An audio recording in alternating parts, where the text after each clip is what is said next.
body's yearning wherever you wanna go. I'm gonna walk by your side for everything I'm worth.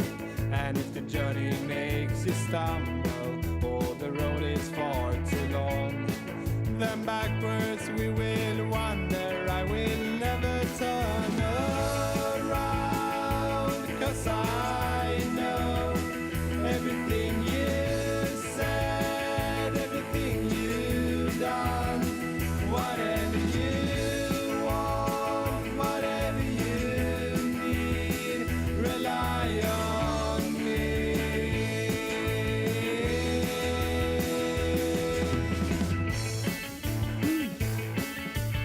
Good morning, world. Good morning, good morning, good morning. Morning, Adam. Good morning, Craig. What is today episode 52?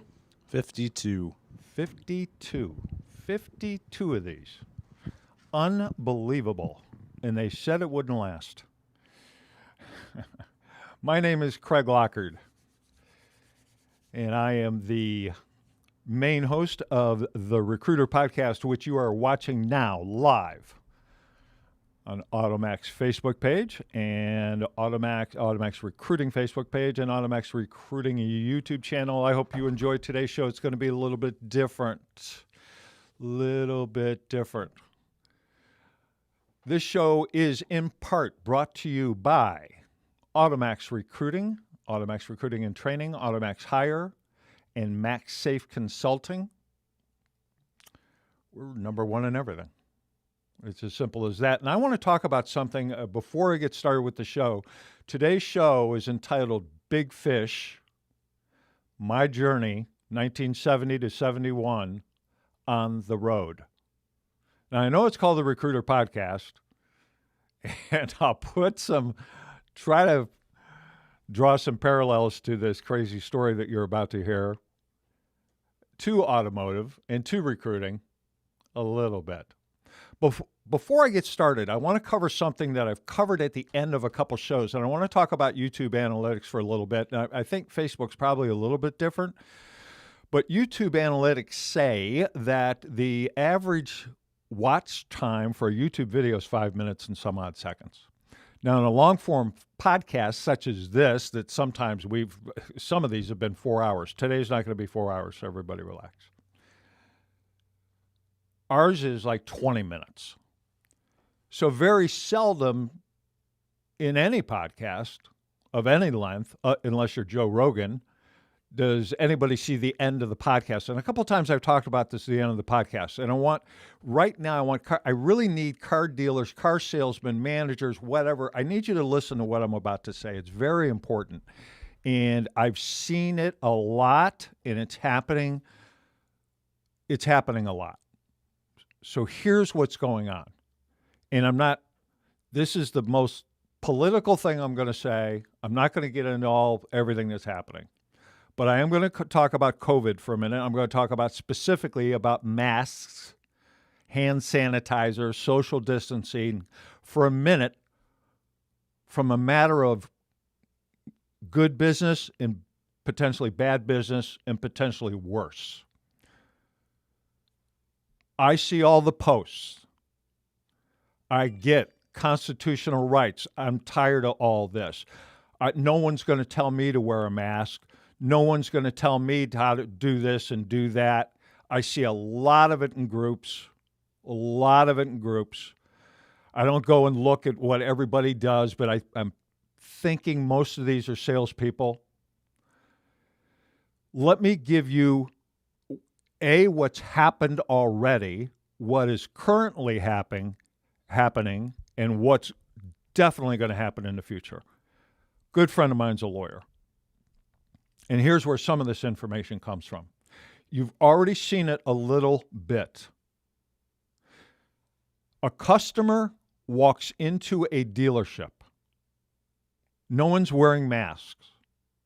There's no X's on the floor. There's no social distancing. There's no hand sanitizer anywhere. It's just like, COVID bullshit.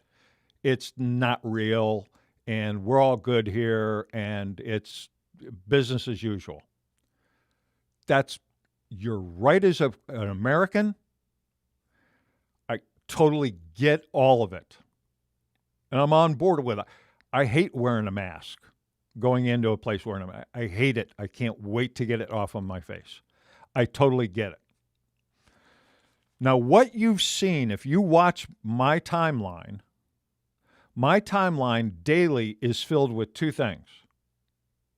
Memories of classes and dealer reviews and so forth from the past, whether they're, 6 months ago or 6 years ago, it doesn't matter. I load it up with it because I think it's cool.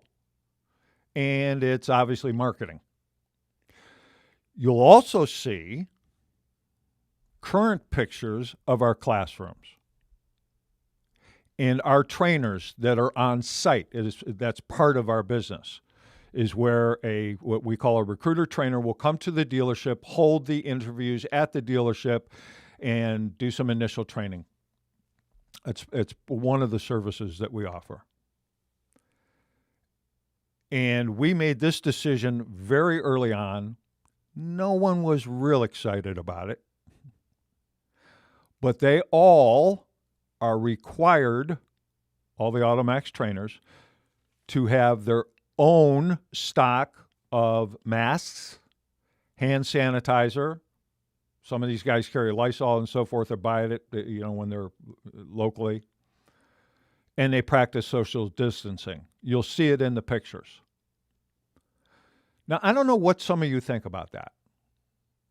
And the ones that go, oh, geez, that's sickening. It's like Automax is just playing into the whole fear thing.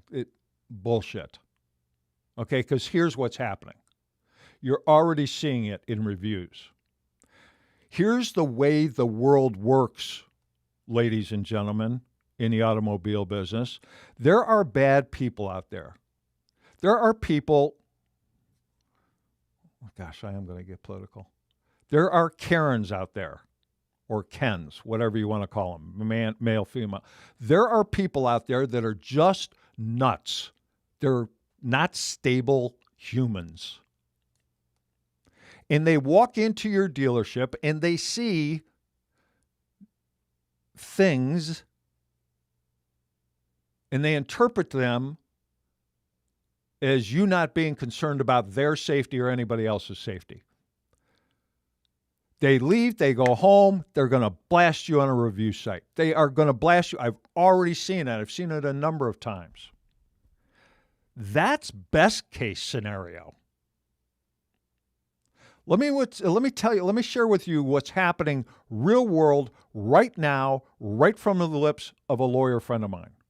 The average settlement figure right now, and he didn't mention a number because he didn't know an exact number, but it's being talked. This is a whole new cottage industry for lawyers.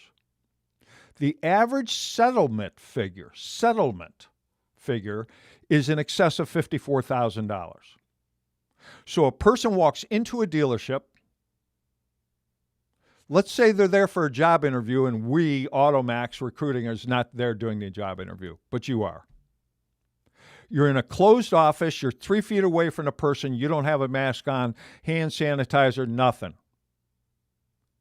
That interviewee, he or she leaves. They go right to a lawyer. Here's what happened. I want to sue them. I didn't feel safe in that environment. A lawsuit's going to be filed.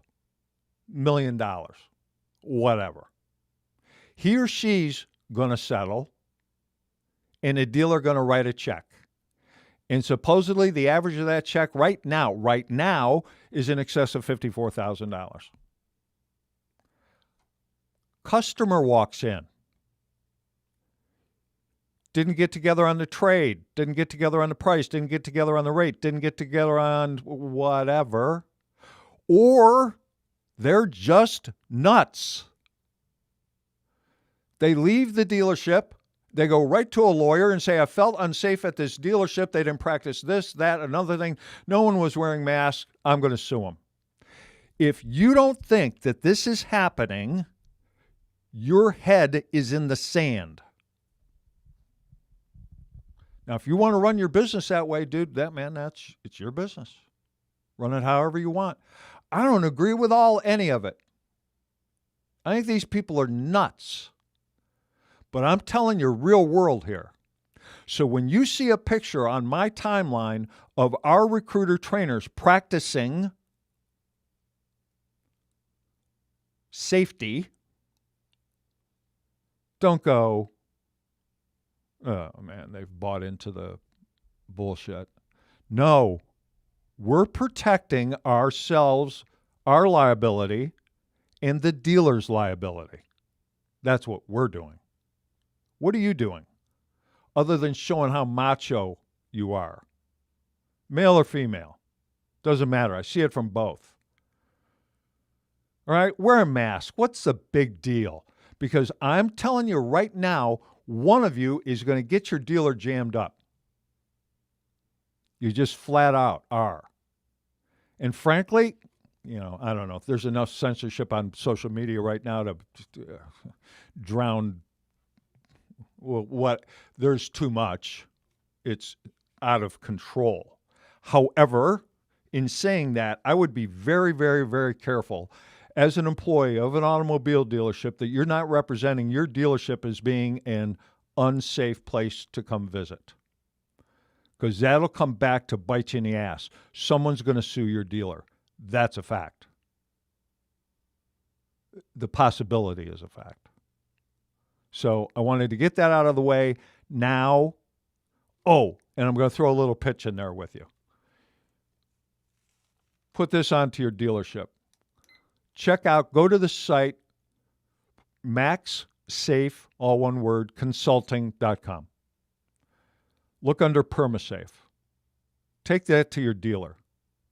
Protect your entire dealership. We represent as an agent and going to be a distributor of sorts here shortly of the number one product in the country for facilities, for cars, for homes, for we do beauty shops, nail salon. It's the best. We did the studio here. It's the best. So you want to be safe? Get in your pocket, spend some money. $10 a gallon and advertising that is bullshit. It's not effective. It doesn't work. To get the best, you got to spend a few bucks. So, look in the information there. So that's enough of that.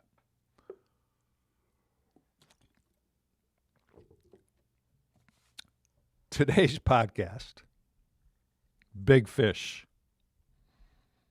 Anybody see that movie, Big Fish? My oldest son, Joe, has talked about this. The first time he saw it, he brought it up. He said, God, Dad, this is your life. This is you. It's Big Fish. So the name of this is Big Fish, My Journey, 1970 to 71, On the Road. Who did On the Road? Jack Kukurik, was that his name? A zillion years ago in the 50s. So I'm going to try to weave in something that has to do with automotive. Hey, by the way, thanks so much for listening and viewing and watching. I would really appreciate if you guys would share this out, share it to groups, share it on your timeline, share it to people, let people know. Hopefully this is interesting. Hopefully it is. I'd like to think it'll be kind of interesting today. There's going to be some stories. Oh, shut up, Craig. Ernie says, I may not know all the stories, but I do know many of which you may hear today. Watch and listen today. They're quite entertaining. What a life. Yeah, Adam and I were talking about that here before the podcast a little bit. Adam, the millionaire producer from All Systems Go AV in Bensalem, Pennsylvania, the number one production company. They do mass production. They do anything. You put a camera and some sound in these guys' hands, they're like magicians. And if you want to do a podcast, whether it be video, audio, whatever, they're set up for it. Reach out to the people at All Systems Go AV. They are freaking awesome. Top notch. I mean, legit. No baloney. They're top notch. They don't pay me any money to say that. Matter of fact, I pay them. So that's a legit testimony and review. So the big fish. So it starts with some sadness. In the latter part of 1968, I talked about this guy a little bit last week when I talked about the father wound and absent father, absent leadership. I talked about my Uncle Robert, my dad's brother. My Uncle Robert had married and had some kids, and he had two boys, and both these boys, I think they were 18 and 19 or 19 and 20. In the end of 1968, they both died. They were both in the Army, and they both died in Laos, which, if some of you know your history, we weren't actually supposed to be in Laos. The fight was supposed to be in Vietnam, but we bombed the crap out of Laos for years. Back then, obviously, no social media, so it's like it was easier to cover that stuff up. But at any rate, within a matter of months, both my cousins came back to the United States in body bags from being killed in Laos. So, which is a horrible way to start a podcast, right? But it got me thinking. And you got to remember the times. Vietnam was at its height. There was craziness. I mean, crazy. And the draft lottery started, I believe, in 1969. And what they did was they took your birthday, and that was your number. So that kind of jimmied the opportunity, the chance that you would get drafted. So I'm pretty sure you guys can check that, Google me on that, but I'm pretty sure the first draft lottery was in 1969. Well, in 1970, in July 1970, I graduated from high school and I went right to college. I went to Ohio University in Athens, Ohio. I went there to walk on as a football player. In high school, I was, here we go, glory days, right? I'd quit playing basketball my junior year, decided to concentrate on football. I'd been sent to a couple places, invited there for a potential scholarship to play football. I was a wide receiver, yada, yada, yada. My senior in high school, I decided, brilliant idea, to buy a motorcycle. That's a whole nother story that really doesn't have anything to do with this story. But anyhow, I hurt myself on this motorcycle. Actually, this is kind of part of the story. I'll go ahead and tell it. So literally the first week I got it, I decided it was a Triumph 500. No, it was a 650 Bonneville, green and silver. So at any rate, I thought it would be a really awesome idea. It was summer two-a-days in high school. I thought it would be a really good idea. And we, at lunchtime, everybody, the players, the coaches, and everybody, we had like lunch on this knoll right across from the stadium where we played and practiced. And there was a practice field then across the way. I played out in the country, but it was a pretty big school. It was a big area in Geauga County, Ohio. Chesterland, West Geauga High School is where I went to school. So you guys can fact check me on this stuff if you want. Some of it you can, some of it you can't. Some of the people in this story are dead. Some are whatever. But at any rate, I thought it'd be a really good, so everybody was eating lunch, so I thought it'd be a really good idea to put my jock strap on, my football helmet, and my football cleats, and run and take my motorcycle that I didn't know what the hell I was doing, and run it over everybody's lunch. I thought that would be really funny. So that's what I did. And I'm roaring over everybody's lunch. Everybody's throwing shit at me, yelling at me, just madness. And I see approaching a hill, like a steep hill that was at the back of the gymnasium of the high school. and we were just on a knoll just above that, and it was a, I don't know, 30-foot drop maybe or something. And I'm approaching that, and I freak out on the brake. So instead of doing the right thing with the brake, I put my feet down. I had football cleats on, and it was like wood cracking. It was like, and my left leg was done. So my thoughts of going to play college football for free went away. Now, our team doctor was actually a podiatrist, and he took care of me. And we're talking about 1970. Actually, no, I graduated in 70. So actually, this is the fall of 69. I can remember I can't if it was any sooner than this, muscle stem, the muscle stimulator that every chiropractor has now, and whoever, they do that to my leg. So I got the cast off. They did that to me, and then I was going to play. I think I was 5 games into the season, and I can remember the head coach emptying out the locker room, say, "Lockard, stay, hold on here." And my dad was in the locker room. And my dad was like, hey, never had a game, never in the locker room. So there was a head coach, my dad, and the team doctor. And they told me to lay down on a bench in the locker room, which I did. I'm a 17, 18-year-old kid or whatever I was. And I look out of the corner of my eye, and here comes the doctor, and I know shit that the needle was this long. And with the tube and everything, I'm talking about he was holding it in his fist. And he hit my heel because I had a broken bursa bone, I guess it was. And you talk about pain, pressure, heat, like bang, bang, bang. And then 60 seconds later, like no feeling at all. Went and played a whole game. Caught a couple passes. Next day, I could not walk. And I did that every week for like 4 or 5 weeks or something like that. So all the scholarships went away. So I walked on to OU, Ohio University in Athens, Ohio.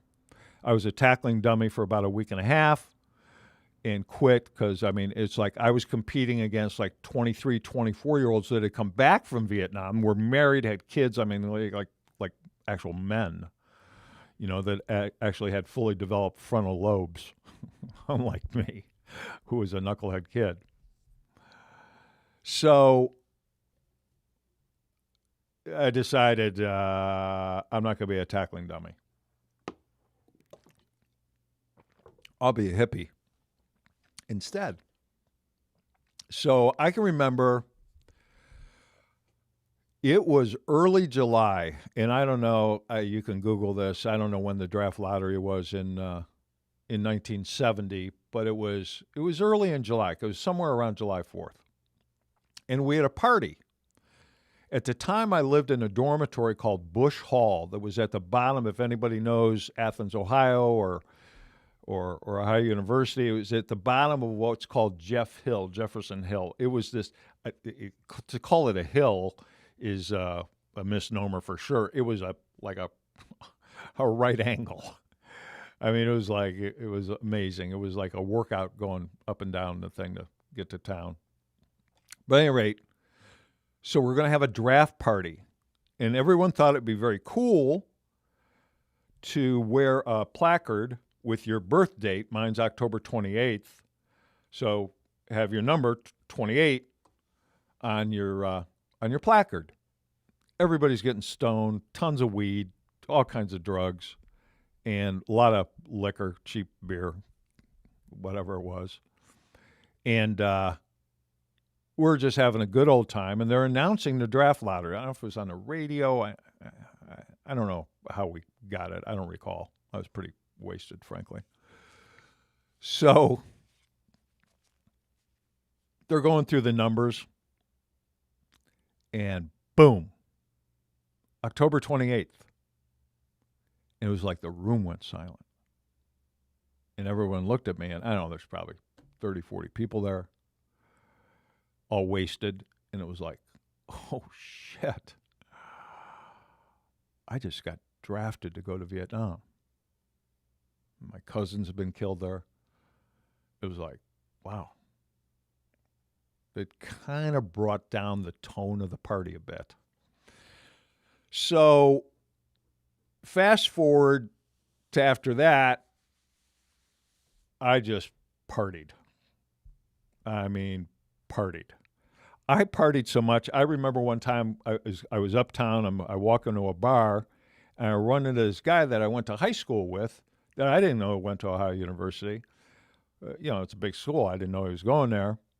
I run into him at a bar, and he goes, "Hey, dude, what's up?" And I said, "Hey, dude."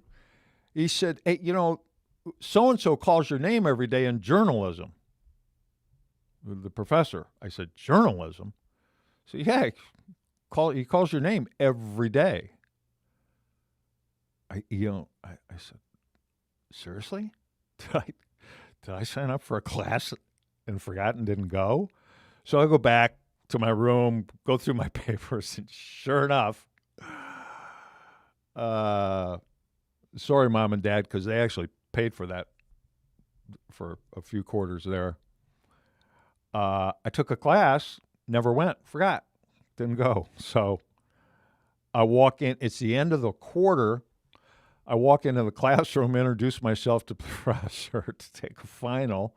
Now, in the meantime, because of my relationship with the football team had every single test that had ever been administered by any professor in the history of Ohio University in a vault, not a vault, like a room like twice the size of the studio with every test. So I looked up this guy's test. So I studied the test. I aced the test. So the professor goes, "Dude, look, that ain't happening. You're not going to come to a single class and get an A on the final and pass you. I'm not going to do that." So we got a couple choices here. I can suspend you. I can kick you out of school for cheating because you've obviously cheated. I can let your parents know that you blew whatever, a few $100s on this class, or you can take it again and actually attend. What would you like to do? I said, I would like to pick door number 3. I would like to actually attend again. He said, "Okay, well, your parents are going to have to pay for it again." So I had to end up having that discussion with him anyway. So as it turns out, I end up flunking out of school. What a shock. What a surprise. Now, at the time, as long as you were going to college and you weren't flunking out, you actually couldn't get drafted or not go. But I lost that deferment. I ended up going. So, hey guys, share this out. Be awesome of you if you do that. So,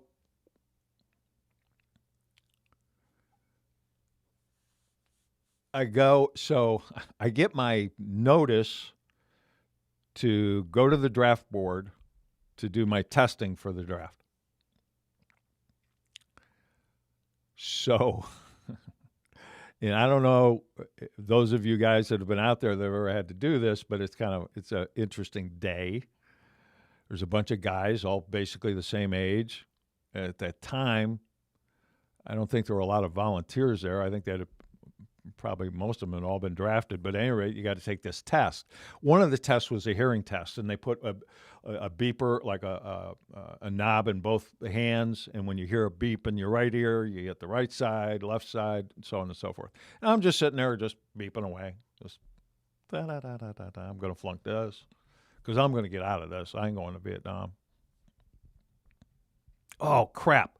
Let me back you up to the night before. So the night before, my best pals, Lenny Grill, may he rest in peace, the Goose, we called him, and Mike Gary and I think maybe John Muelling, not sure, went to, and it's still around, the Cleveland Agora. It's in downtown Cleveland. and got wasted.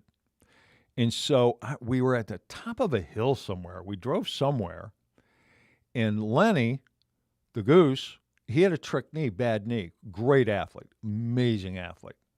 So I can remember clearly the way we were going to get him out of the draft was we put his knee on the bumper of a car and jumped on his knee to try to dislocate his knee and jam up his knee, which we did, and it worked. He got out. I was going to do that, and I chickened out. It was like, shit, that looks painful. I'm not going to do that. I'm not going to do that. So the next day, end up going, got a hangover. So I'm going through the beepers. Then they do an ear test, and I'm like, on purpose failing that. Eye test is like, I don't know, GQO maybe, or 2? I don't know. Just screwing everything up on purpose. Test after test after test after test. At the end of it, then they sit you down with a guy, and I forget what the verbiage was, but if you're a conscientious objector, if there's any reason that you feel that you shouldn't go, blah blah blah blah. So I said, yeah, dude, I want to talk to somebody. So I sit down with this guy, and he's all full uniform and so forth, crisp, clean, military guy. Forget what rank he was or what his thing was, but he said, okay, well, what's your story, kid?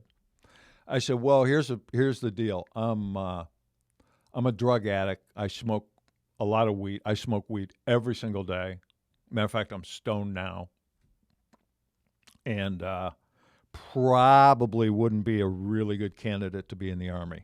Probably not a good idea to give me a gun. Not quite sure I said that, but it's the truth. What he said to me was, kid, you're going to love Vietnam. There's awesome weed there, and it's everywhere. It's like you can get stoned all the time. Boom, rubber stamp, you're going. So it's like in the mail, I don't know, week, 10 days later, whatever, I get my classification to the military. I think it's a 1A, or I think that's what it was or what it is, that, you're good to go, dude. So at that time, unbeknownst to me, my mother, God rest her soul, that sweet woman, writes the president a letter, a handwritten letter, talking about my cousins, I'm the only son, yada, yada, yada, and why I shouldn't go. And sends it literally to the president. So, I didn't find this out until at the end of this story. You'll find out about it.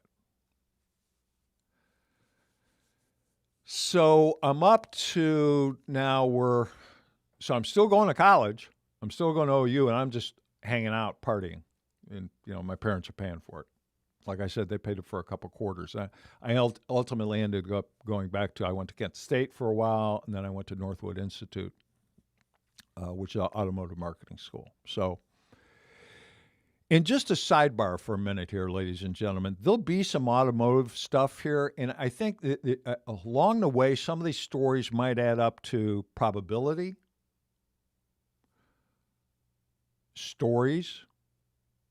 storytelling, the fact that people can change. Should probably give people a shot, regardless of their background. Maybe we'll weave some of that stuff in. Maybe you'll see it. Maybe you'll hear it. Don't know. We'll see. So at any rate, it's late fall. And I'd had enough. And I'd come home for a weekend because Athens was about, 4.5-hour drive maybe. We hitchhiked all the time, so it took longer than that. And that's what this whole story is about, is hitchhiking across the United States, like literally. And so I had made the decision I was going to leave school. I was helped in that fact. Jesus. Oh God, Adam, this is going to take a while, man. It's so weird, man. It's like other stories pop up. So, Jesus, this is so crazy. So I happened to be dating. I went out on a date with this African American girl that belonged to the sorority that was attached to this black fraternity. They were not real pleased with me and or her of us going out. That night we actually went to a movie. We actually went and saw Psycho. Great date.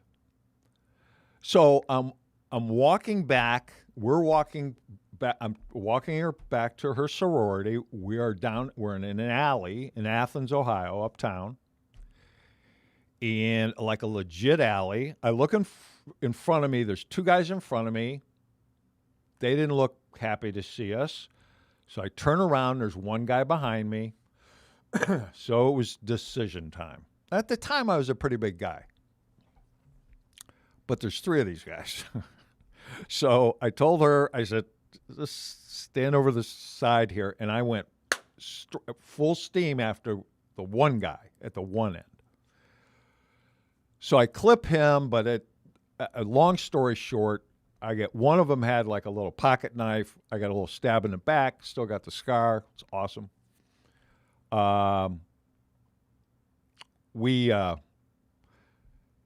This might get into some legal territory that I might not want to go to, but at any rate, we did something to their, because I did have help, is something to their fraternity that constituted I leave school immediately. So I left school, and I come home, back up to Chesterland. Lived on this farm out in the middle of nowhere. And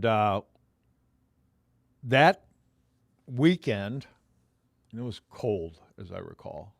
So it was late fall, maybe November, somewhere in there, of 1970.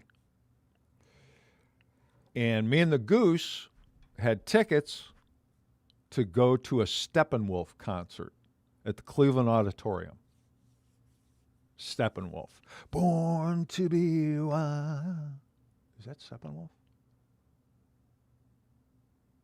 Whatever. But we go to a Steppenwolf concert. And Billy Bass from WMMS was the host. He'd come out on stage and boo. And the place was packed. And I forget who the Indian people, totally non-PC.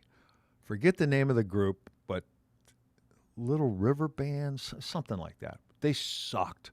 And everyone was booing them, waiting for Steppenwolf. So, and by that time, we had taken so many drugs, me and the Goose, we left like before the end of the concert. And we're walking out of the concert. I can remember this as clear, but we're walking out of the concert.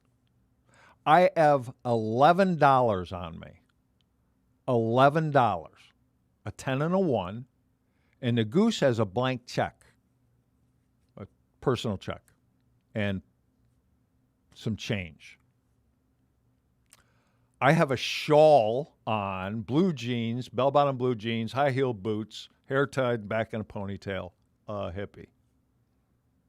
I'd probably lost 60 pounds in high school. I was like almost 6'3", like 210, 215, something like that. And I probably weighed 160 pounds. When my mother saw me, for the first time after I came back from school, she cried. Like, what happened to you? So we're walking, and I said, screw it, I'm taking off. I'm not going to the Army.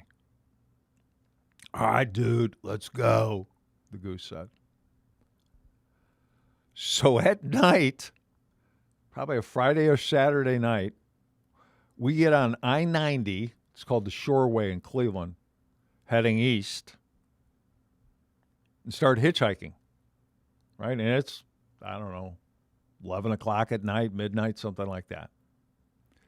And I mean, in 10 minutes, this semi pulls up, opens the door. The driver's name was Smitty. This guy was like 5'4", older guy, in the cab. So the Goose gets back in the the bedroom area of the semi, and I sit in the passenger seat. And in between him, I mean, there's a lot of room inside those cabs. He's got a case of long neck Budweisers. And right in front of that, he's got a bag full of Black Beauties. For those of you that are not old enough or don't understand the drug culture, Black Beauties were speed, amphetamine. I mean, like, speed. It was like half the kids in America were taking this to study for. It's like Adderall is now. I mean, it was potent, strong stuff, dude. Speed. Amphetamines. So we're sitting there with Smitty, and he's like, where are you going, dude? And he's going to Lake George, New York. So, all right. Sounds good to me. How close is that to Canada? The reason I asked that question is this. I had another cousin that was actually, at that time, was AWOL from the Marines. That's a bad deal. I believe that's a shoot-on-sight type of bad deal. He was AWOL from the Marines, and in Canada, and through family ties, I knew a general idea where he was. And I also had a general idea that Lake George, New York, wasn't all that far from the Canadian border. So I said, when Smitty, the truck driver, said that, I said, awesome, that's cool. Let's go. So we started drinking long neck buds, the three of us. He's trashed, the driver. Lenny and I, we were already trashed. We have more trash, and then we get on speed. You put speed and Budweiser together, you get a really crazy human being. So I can remember stopping at a bus stop, man. It's like, crap, what's the name of that one song? On the Road Again? No, not On the Road Again. Something about the show, same old tune. Is he a boy or is he a girl? I can remember we walk into this diner, Smitty, me and the Goose. And again, I got a shawl on, high heel boots, ponytail, and we're in the middle of frickin' nowhere, probably Pennsylvania, Eastern PA or something, before going into New York. And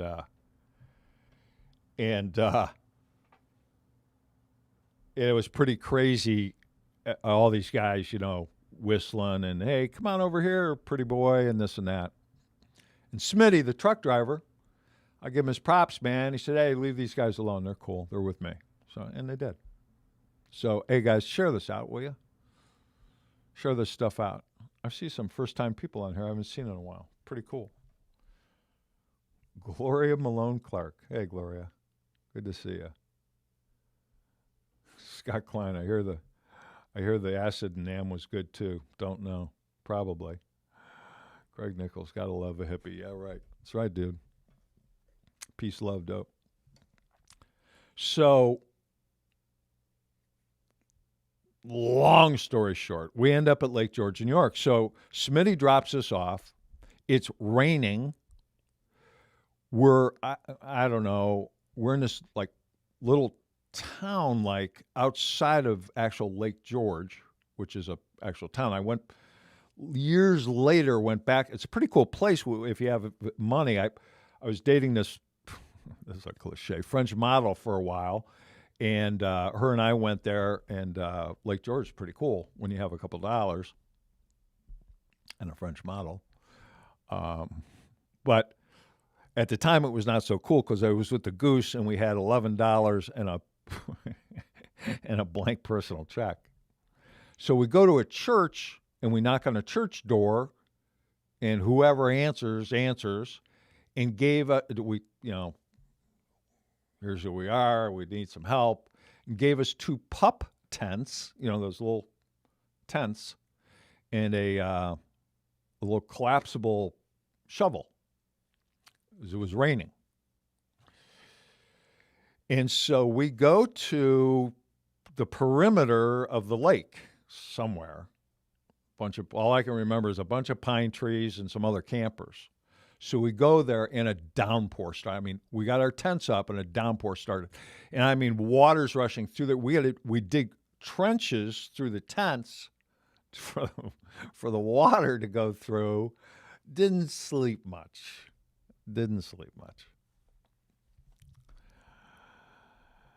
So the next morning, we just leave the stuff there. We abandon it.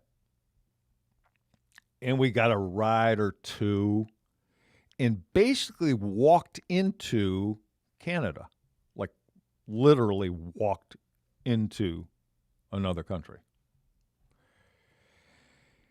And through a series of events, and at the time, Canadians are awesome people. They're really nice people overall, I think. They might be nicer than us. They're nicer than us right now, I think. Back then, they were not real pleased to see young American boys because there was a lot of people resisting the draft up there, a lot of people. So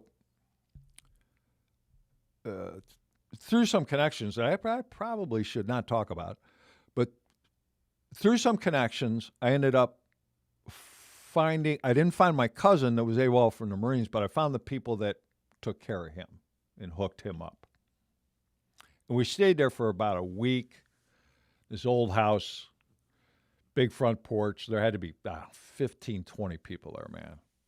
It was like a commune. So I left Canada. I entered Canada, Craig Lockard, 18 years old, Chesterland, Ohio. I left Canada, Zachary Scott, with a Social Security card, a driver's license from New Hampden, Connecticut, and a Bank Americard credit card with $100 on it, and a whole new identification. I paid taxes in the United States under Zachary Scott. Zachary, if you're still alive and out there, I'm sorry, dude, but that's the deal. So we come back into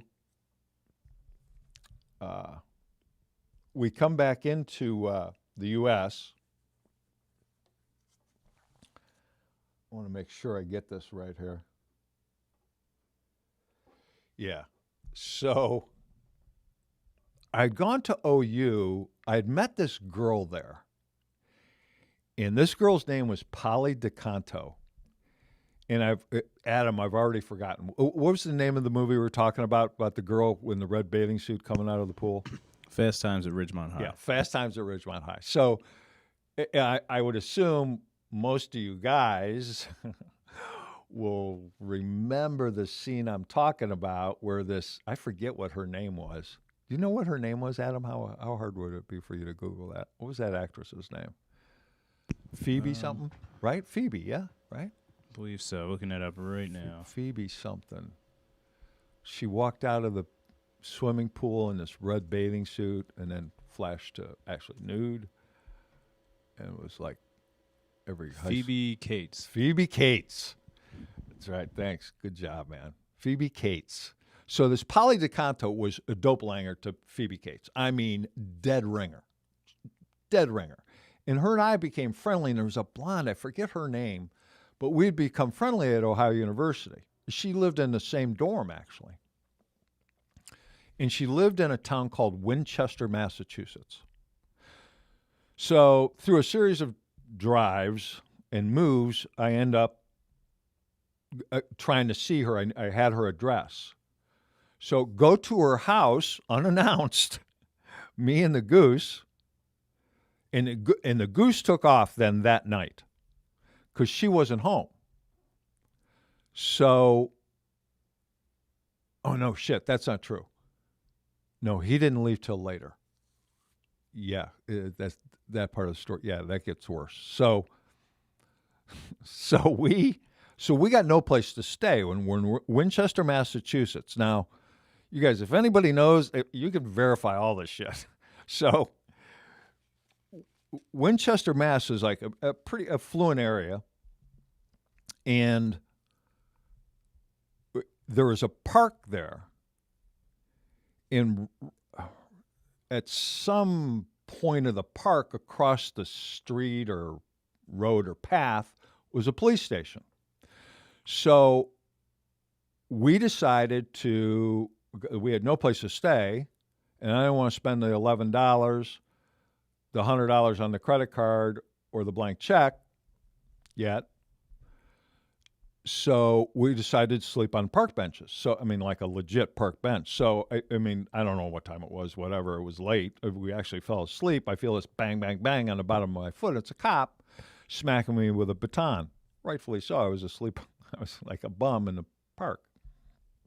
So he said, hey, you got to get out of here. You can't sleep here. I said, well, we got no place to go. I said, well, that's not my problem, but you can't sleep here. So out of nowhere, I made the brilliant executive decision to go ahead and follow him because he was going back to the police station. And out in front of the police station were these black gates, this like archway like thing, right? And part of it I could jump up and reach. So that's what I do. I jump up the cops 10 feet in front of me, whatever. And I jump up on this gate and start swinging like a monkey, making monkey sounds. He says, get down. I say, F you. He says, get down. I said, F you. He says, get down or I'm going to arrest you. Bingo. So I give him another F you. He arrests us. Puts us in jail, bologna sandwich, cup of coffee, wooden bed for the night. I'm good to go. Hotel California, man. It was great. It was awesome. So that he lets us out the next day. It was, mischief. Didn't do anything wrong. He could have probably, given me a hard time, but he didn't. So the next day we go back to Polly's place and she's there. Oh my God, Craig, I can't believe it. And she says, I can't let my parents know that you're here. I said, okay. All right, now they lived in a big house, but still, it's like, how are you going to do that? Well, I'm going to hide you in my bedroom. I said, oh, awesome. Thinking ulterior 19-year-old motives right away, or 18, whatever I was, 18. So, but the goose was with me. So she calls her girlfriend and, we start partying and so forth. So, but I stayed in her house for like 5 days, unannounced, like hidden, like in her bedroom, right? So in the meantime, I call my buddy back in Ohio. I said, hey, man, I need some weed. Send me out an ounce of weed. So he says, okay, no problem. I call him on the phone. No problem. I'll send it out tomorrow. So we wait and wait and wait. And only one or two things happened. Either it got intercepted either he didn't send it, he said he did. Either he didn't send it, it got intercepted at the post office, either leaving Ohio or coming in Massachusetts, I don't know which, but at any rate, it didn't come. So we had pretty much worn out our welcome at Polly's house, and the weed didn't come. So there was no use to being there anymore. So what we decided to do was to go to Boston. I forget. I don't know how far it was. It's whatever. We hitchhiked everywhere, so whatever, however long it took us to get there. So no shit. We go to Boston. We walk into a bar, and at the bar sits a guy by the name of Devin Jameson. He was a year ahead of me in school. Now, here's an interesting thing, a lot of interesting things about Devin Jameson, but in 1969, at the Kent State killings, me and another friend of mine went down to pick up. Devin's parents called me, or called my parents, and asked if we could go pick up Devin at Kent State. That's when the murders happened at Kent State. The 4 kids got shot and died. So I can remember clearly, freaked my mom out. My mom and one of my friends and I drove to Kent State, and I can remember driving into Kent. What's the heck of the name of that road? Whatever, it doesn't matter really. But with National Guardsmen, I'm talking about at least hundreds of them with their rifles, full bayonet, that would follow your car as you drove by. And we picked up Devin, brought him back. So fast forward, we walk into this freaking bar in Boston, right off the Boston Commons, this big park in Boston, if anybody knows that area. We walk into this bar, and who's sitting at the bar? Devin freaking Jameson. Now, this is where it gets weird. Well, the whole thing gets weird, but so, like, what's up? He was leaving the next day for Kent, England, to join a cult called the Children of God.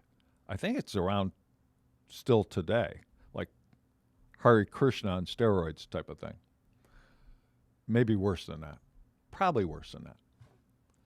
So he's giving it his last hurrah. He's going to get loaded and join the Children of God. And he was literally leaving the next day. So we're sitting there at the bar. I look up above the bar. It was a pretty cool bar. And he was buying. He had a ton of money on him. A ton. He probably had a couple $100 on him. And I look up at above the bar, you know, where they got all the bottles of liquor. And there's this really tall, skinny bottle. I asked the bartender, I said, what is that? He said, that's Galliano. I said, what's that for? What is that? He said, it's a liqueur, and we use it to make something called a Harvey Wallbanger. I said, a Harvey frickin' Wallbanger? Set us up, man. I'm all about it. What else is in it? And he told me, I forget what it is now, frankly. But it tasted like, I think peachy maybe or something, I don't know. But it was freaking good. And we're 2-3 Harvey Wallbangers in. And we're blind drunk. So we thought it'd be an awesome idea to leave the bar and go to the Boston Commons. And that's where all the hippies and shit hang out. And people are smoking pot. It was a crazy time. So we end up meeting these people. They're smoking weed. We start talking to them, and we're ripped. And somehow or another, we get invited to this party that night. It's like, Devin, you know what? Yeah, man, I'm leaving for Kent, England tomorrow, joining the Children of God. Yeah, I'm in. So let's go. So me, the Goose, Devin Jameson, we go to this party. Beautiful home. Somewhere outside of Boston. And I mean, it's a full-blown, I'm talking about 100-person party. I mean, like a party. Like that you see in the movies party. So at the party, we meet these other people, this couple that was whacked. These people were wacky, like real wacky, like caricatures of a hippie back then. Couple, older, maybe 30-ish, at this party with, I don't know, age range probably from 16 to 25. And these people were they were like the oldest people at the party, and they were wacky, but they took a liking to us. Where you guys staying? This and that. So nowhere. I don't know. Where are you going to spend the night? No clue. Well, we're leaving for Hawaii tomorrow morning. You can just stay at our house. Complete strangers leaving for Hawaii. Like, okay. So, and the goose was a little like, these people are weird, dude. They got something up their sleeve. I said, nah, they're fine. They're just hippie lovers, I guess. They're cool. So they take us to their house that night, knocked out house. Knocked out, like really nice. Expensive home in the burbs. Beautiful. Guy got a 65 Mustang, red, sitting in his garage. Nice house, laid out. The Mustang will come into play here in a bit. So sure enough, the next morning, cab comes, bang, they're gone. Here's the keys to the house.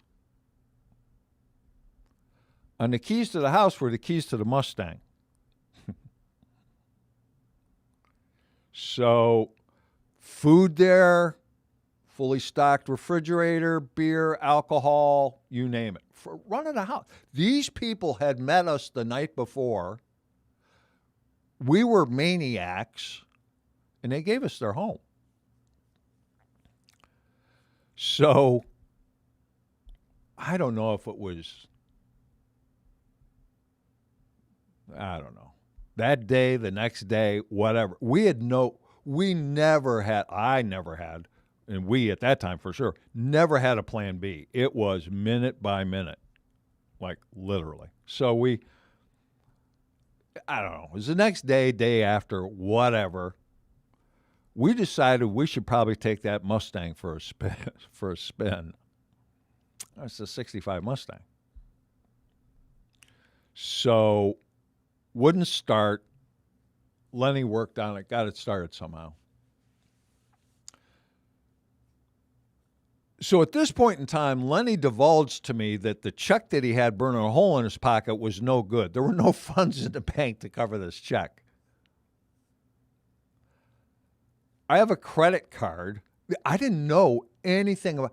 I didn't know about credit cards. I had no clue, zero clue, like none. I didn't get it at all. So I was afraid to use it.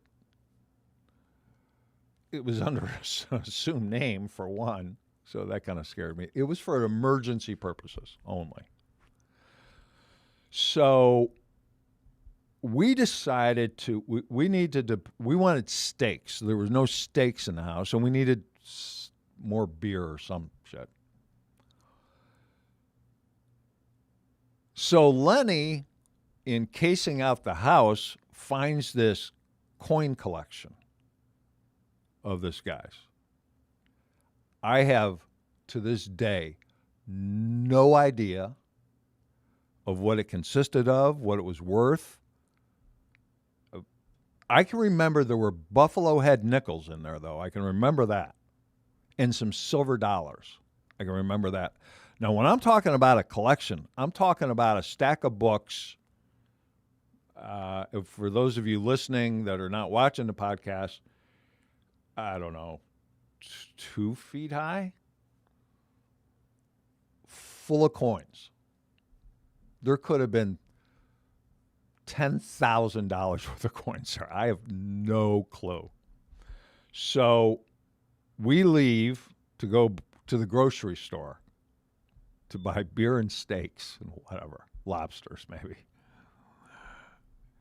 And we got no money. And we got no gas in the Mustang that we're basically stealing. So we pull up to the gas station, fill it up. The guy fills it up with gas. Back then, everything was full service. And, okay, that's $9.84 or whatever. And it was like, Lenny, pay the guy. Well, dude, I don't have my wallet. You got the money. I don't have the money. You got the money. Dude, man, I'm sorry. We don't have any money on us. Look, we're on our way to our coin collector. that place in town there. Just here, hold on to these 2 books. There's like $200 worth of coins in here. All right, and we'll be back, and give you the $9 or whatever it was. All right, that's cool. All right, so we travel. So we go to the grocery store, and we load this cart up with filet mignon, T-bones, porterhouses, lobster. No, not lobster. That's bullshit. Some sort of fish, and a ass load of beer, right? And it's, I don't know, $75 is the bill or whatever. We get up to the counter to check out. $75. Hey, Goose, pay the man. Wallet at home. I thought you had the money. Yada, yada, yada. Ma'am, sir, the manager comes out.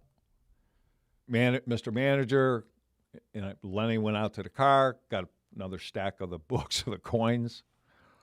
Hey, we're going to the coin collector. Don't have any money right now. We'll be back and pay the $75, blah, blah, blah. And we must have given them, I don't know, whatever amount of coins. So like a lot of money, I would assume. And we lived like this for a couple weeks.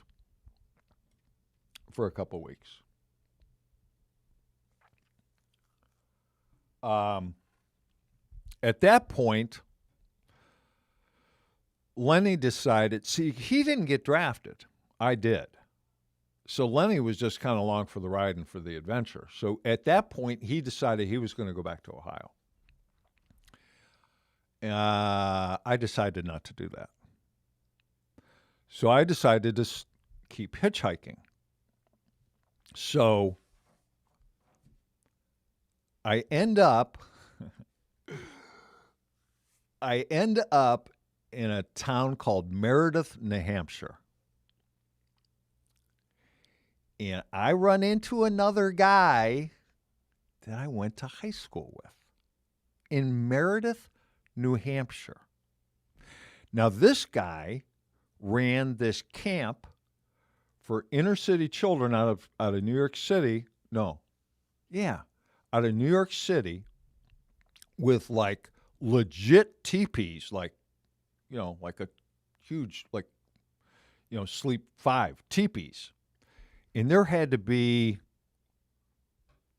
I don't know, 50 kids there, like from, I don't know, 15 to 20 years old, like badass kids from the inner city. They were there on kind of this mission thing to straighten them out, and be in the wilderness and nature and so on and so forth. So I'm there, hanging out with them for like a week, something like that, several days or a week, whatever, and living in this teepee with these kids and so forth. So I decided to split. So I'm an hour away from Meredith, New Hampshire, and all of a sudden, police lights come on.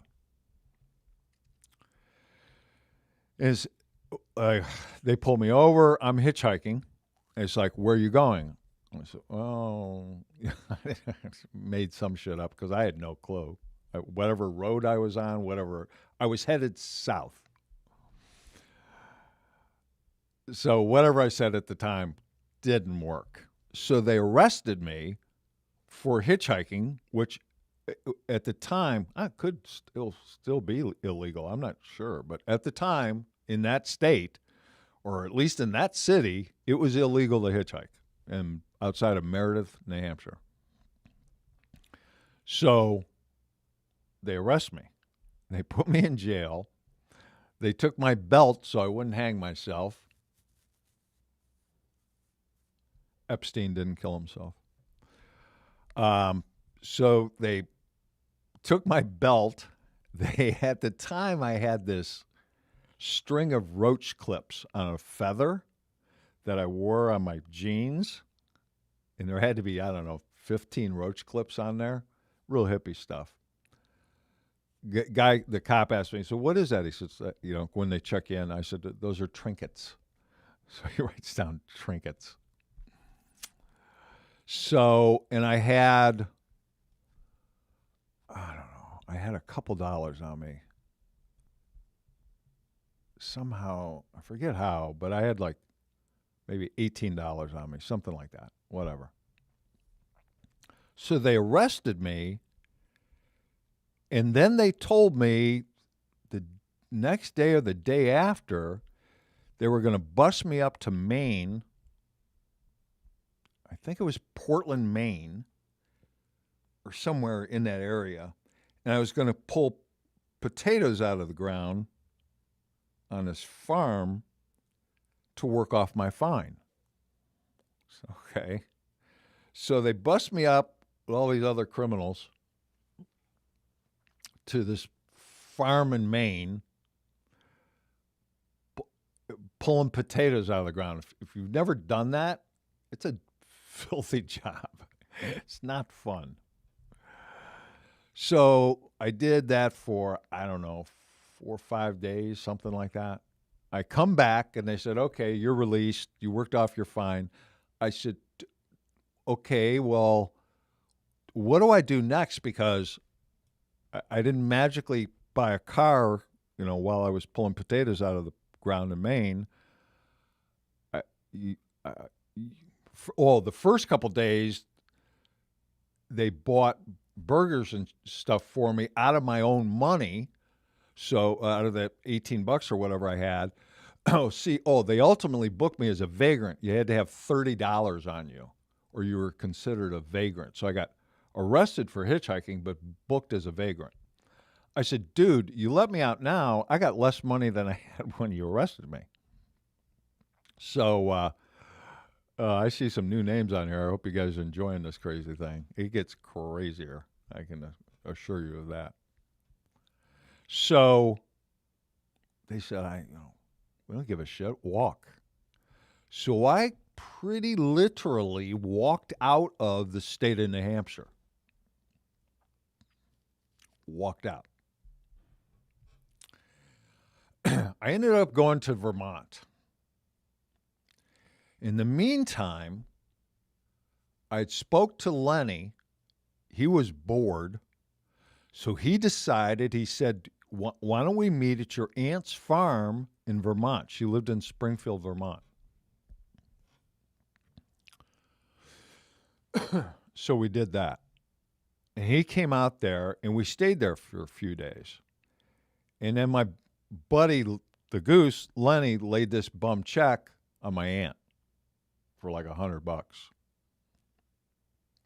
Bad news. Bad news. So we took advantage of their kindness for a while, wrote him a bad check, and split. And we started heading south. Lenny got bored again, went back to Ohio, and left. And as I recall, I was just outside of Charlotte, North Carolina. My plan was to head to Florida.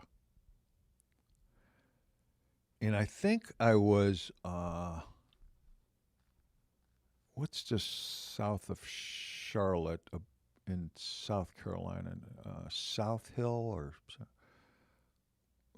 crap. Whatever it was. It was like. Is it Rock Hill? Rock Hill. Thank you, Adam. Damn, you're good. Rock Hill, South Carolina. So I'm walking down this country road, just trying to get a ride, really just walking because, I was lost, middle of nowhere, Rock Hill, South Carolina. And this car pulls over, this station wagon, brand new one.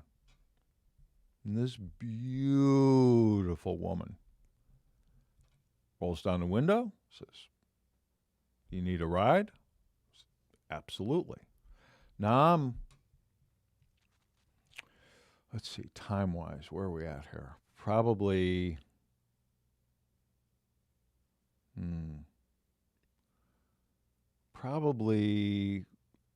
right around the first of the year, 1971, I would guess.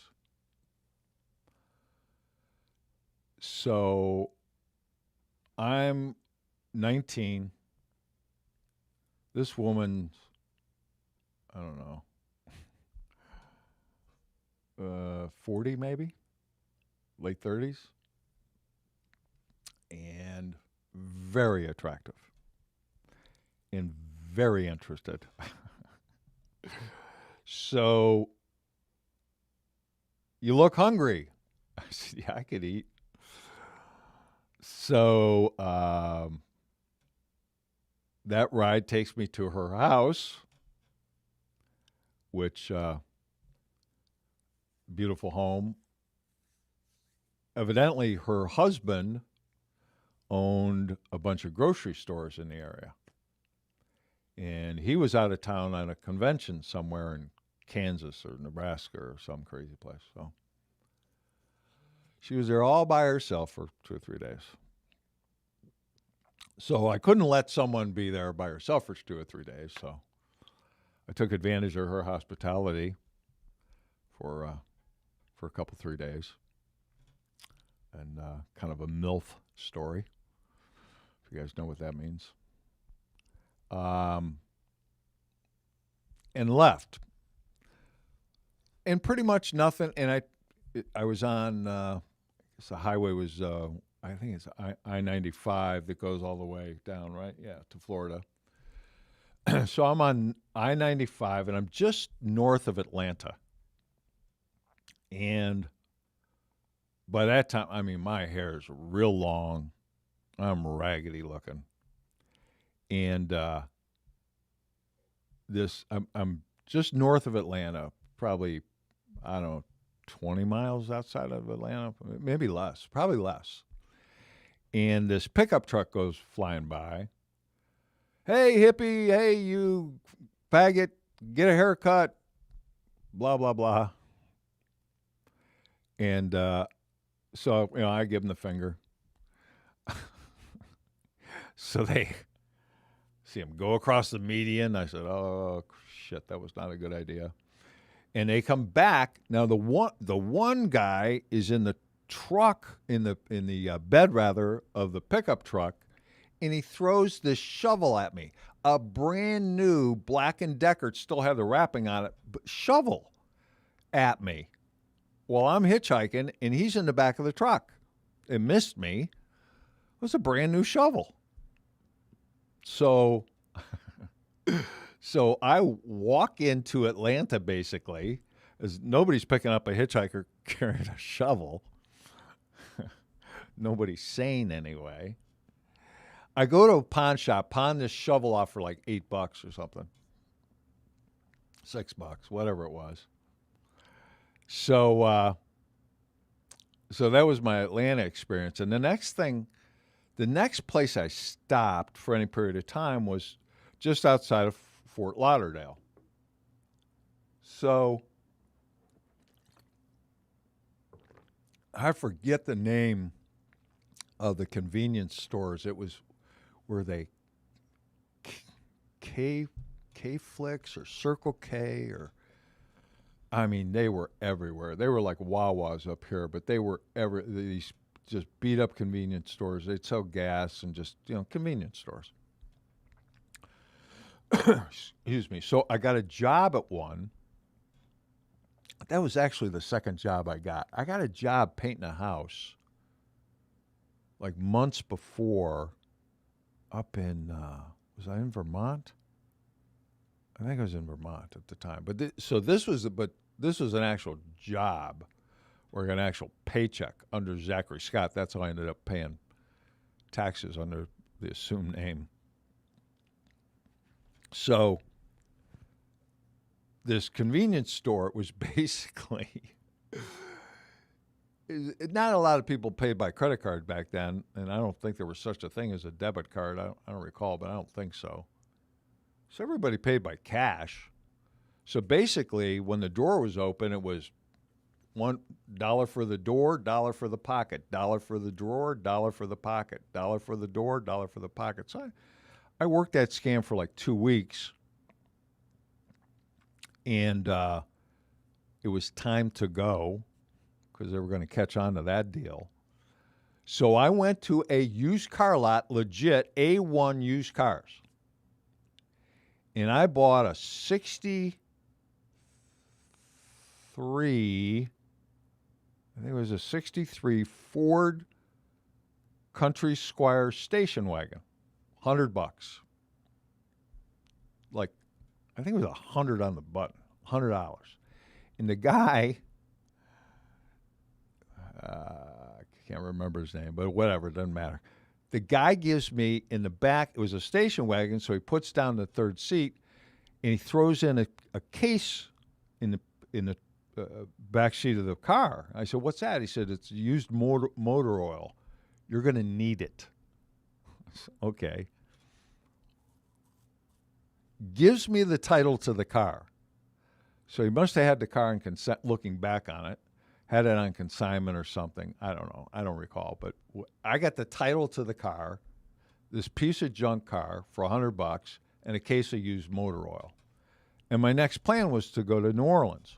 I thought that sounded pretty cool. So, I don't know, hour outside of New Orleans, maybe. And this thing is, like, I'm stopping every 5 miles putting oil into this car because it's like, it looked like a smoke bomb traveling down the road, man. It was horrible. So I'm outside of New Orleans, and this thing, it dies. Bang, bang, bang, bang, bang, bang, bang, clack, clank, clank, clank. And it's, this car, engine freezes, bang, it's done. I sign the title, put it on the dash, explain the motor oil situation, put out my thumb, start walking, go to New Orleans. Got blind in New Orleans for a couple days. I recall nothing of New Orleans other than like a scene out of Easy Rider going through one of those, because they're everywhere, those cemeteries, because all the everybody's buried in tombs because it's below sea level. So that would be weird. So there's those tomb cemeteries like everywhere, man. So I can remember being stoned in one of those. I can remember eating a bidet in that area of town where all the art and stuff was. And that's about all I can remember from New Orleans. It was like kind of a blur, like a total, complete blur. From New Orleans, I obviously had to start hitchhiking again because my wheels had broken. The next trip, and that's, some of you guys saw the picture, by coincidence, somehow, some way, and it's kind of the way life works out, I get a ride that takes me to Winslow, Arizona.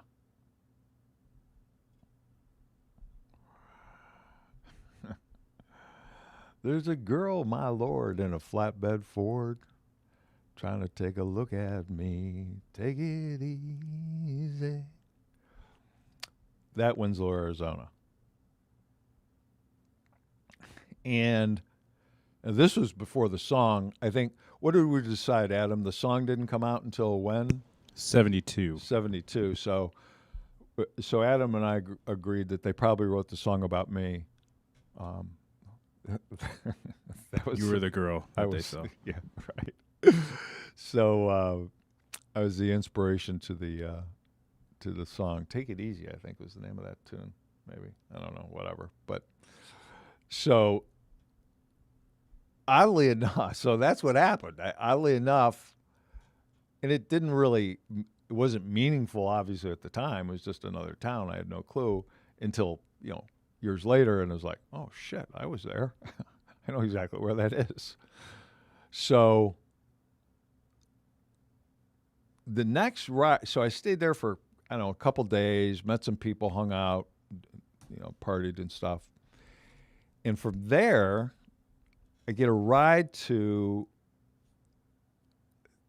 this, I don't know, it was, Adam and I were trying to figure out before the show a part of the Colorado River in the Grand Canyon, and it was probably maybe and when you're hitchhiking, things are different, but it is a straight shot drive, maybe like a 3-hour drive or something from Winslow to this spot that I ended up staying at. I slept along the riverbank outside. Not a really bright idea because there's like predator animals there, bears and shit. But whatever. For like a couple days. And this is where it gets weird, if it's not weird already. So I'm bathing in the Colorado River, and these kids ride up on horseback. And I don't know, there were probably 6, 7 kids, like maybe 5 guys, a couple girls, and they ranged in age from, I don't know, they were young. Some of them were young. I don't know, probably 15 to 20, maybe 20, early 20s, whatever. And they were Navajo Indians, Native Americans. My bad. So they were I was kind of like a freak show. Like, what are you doing out here, white boy? It's like, you know, there's bears and shit out here. What are you doing, dude? Like, you want to party? I said, yeah, let's party. So we go into this, I'll call it a town. It was a couple pole buildings, a gas station, like a beat-up general store, I think a bank, a couple houses. That was it. Like, barely a town. So they asked me, had I ever done peyote? I was like, I don't even know what it is. Like, what's a cactus? Well, what do you do with it? Well, you chew on it, you eat it. You're going to get sick, and then you're going to hallucinate. Now, I had hallucinated before. The sick part I wasn't really big on. And these are called mushrooms. So what do you mean mushrooms? Like mushrooms, they grow on the ground. I'm originally from Ohio. I go where mushrooms are. It rains and mushrooms form. I said, nah, this is a little different type of mushroom. So, okay. Well, what's it do? Yeah, same thing. You get, you hallucinate and this and that. I said, okay, that's cool. So basically the last thing that I can remember was a campfire, a whole bunch of Navajo Indians, Native Americans, a bunch, peyote that tasted like, literally like dog crap. Not that I know what dog crap tastes like, but like what you would think dog crap would taste like, that's what it tasted like. It was bad.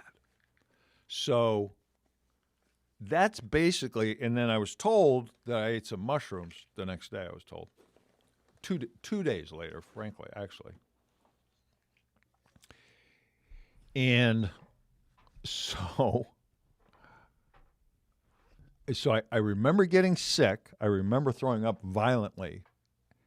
And I can kind of remember the beginning of the trip of just crazy hallucinations. So it was I guess, basically that night, the next day, and then the next night, before sunset, where I, quote unquote, woke up and I'm naked on this flat top aluminum roof of this pole building with these two dogs, like this like desert hound dogs. Who knows? They could have been freaking coyotes for all I know. But at any rate, I'm naked, buck ass naked. These two dogs. I have no clue what happened over that 36-hour period of time. None. So I wake up and I hear this noise down below, and I look over, and these kids, I don't know, there's 4 or 5 of them, they're laughing their ass off, you know. Oh, good to see you're alive, white boy, and this and that. It's like, yeah, like, where are my fucking clothes, dude?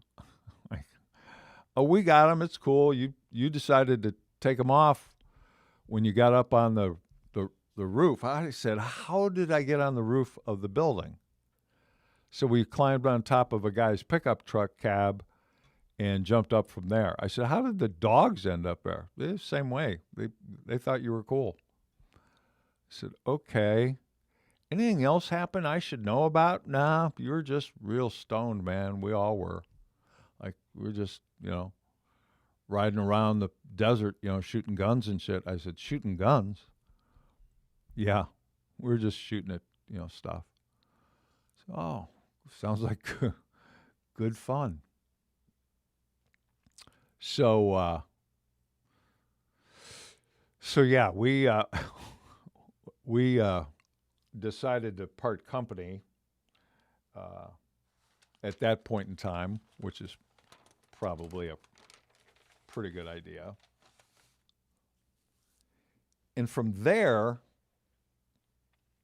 I was basically lost, confused, broke, starving hungry, confused, which I might already covered, had no idea what to do. And I'm, I don't know, 6 months, 7 months into my journey, being on the road. So, no contact with my parents. My parents had gotten divorced by then, but no contact with my mom or nothing. Like no contact. And I hadn't talked to any of my buddies at this point in time where I was in Arizona for probably, I don't know, 2 months, 3 months, something like that. So I had really no clue what to do. So I got a ride to just outside of Reno, Nevada. That's where the guy happened to be going. So I was like, sounds good to me. What's in Reno, Nevada? He said, well, there's casinos. And I didn't know what a casino was. I had no clue, no idea. So he drops me off, and for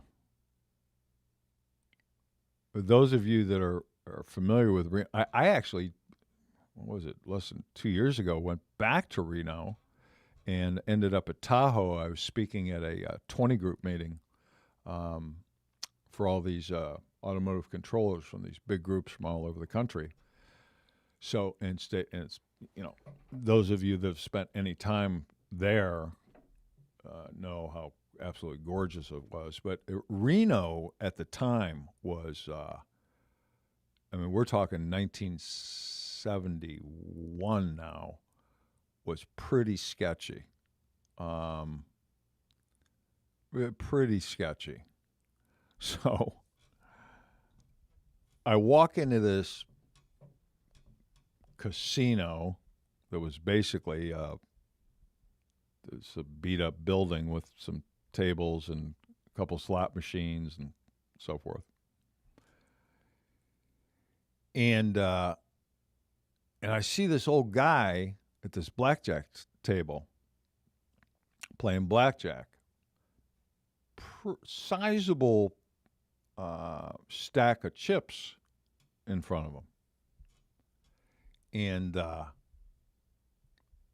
drunk as a loon. I mean, like moving his foot on the floor so he wouldn't fall over out of his chair drunk. So being the social warrior hippie I was at the time, I started giving what I turned out to be the dealer a hard time about it. I said, this guy's drunk, man, and you're taking his money, man, and like, that's wrong, man. What are you doing, man? Like, you shouldn't be allowed to do that, man. And it's like, I didn't know as long as you were gambling, you get drinks for free. I didn't know that. So I'm giving this dealer like a hard time and getting louder and louder. And then this old guy that was playing cards, I touch him and he'd pull away. And it's like, come on, man, let me give you a help. Let me give you, why don't you cash in your chips and call it a night, man? They're taking advantage of you here. And this guy's getting like pissed at me. And it's like, why are you getting pissed at me? I'm trying to help you. So they end up, long story short, the security comes, they throw us both out of this casino. The minute we get out on the sidewalk of the road, this old guy, boom, sobers up in a matter of seconds. You dumb ass. He said, dude, I'm not drunk. I'm drinking ginger ale. I'm a professional card player. This is what I do, and you just effed it up bad for me. Are you like stupid or what? Dude, I'm sorry, dude. You know, blah, blah, blah. Well, I don't know. Nice guy. You know, you got a place to sleep? I said, no. I've been on the road. Here's my whole story. This and that. So he takes me outside of Reno. Like, if you guys know that area, you got there's a little tiny airport in Reno, and then there's a big highway that leads to Tahoe, but off the side, like going through the mountains and all, is like an access road, a big one, but it's like where like real people live, and every once in a while, a farm and so forth. It's kind of a isolated, desolate area, actually. It's a desert, so yeah. So we get in this guy's truck and we drive out to, I don't know, we're probably half hour out of Reno, probably headed towards Tahoe in that direction. It's headed towards California. And he pulls into this parking lot with a bunch of cars there, and this big ass barn / pole building, like a pretty big building. We walk inside this place, dude, and it's nothing but craps tables, blackjack tables, a couple of slot machines, craps tables, blackjack tables, and poker tables. Maybe some other stuff. And this was a professional school, quote, end quote, for professional gamblers. Dudes, I saw guys spin dice.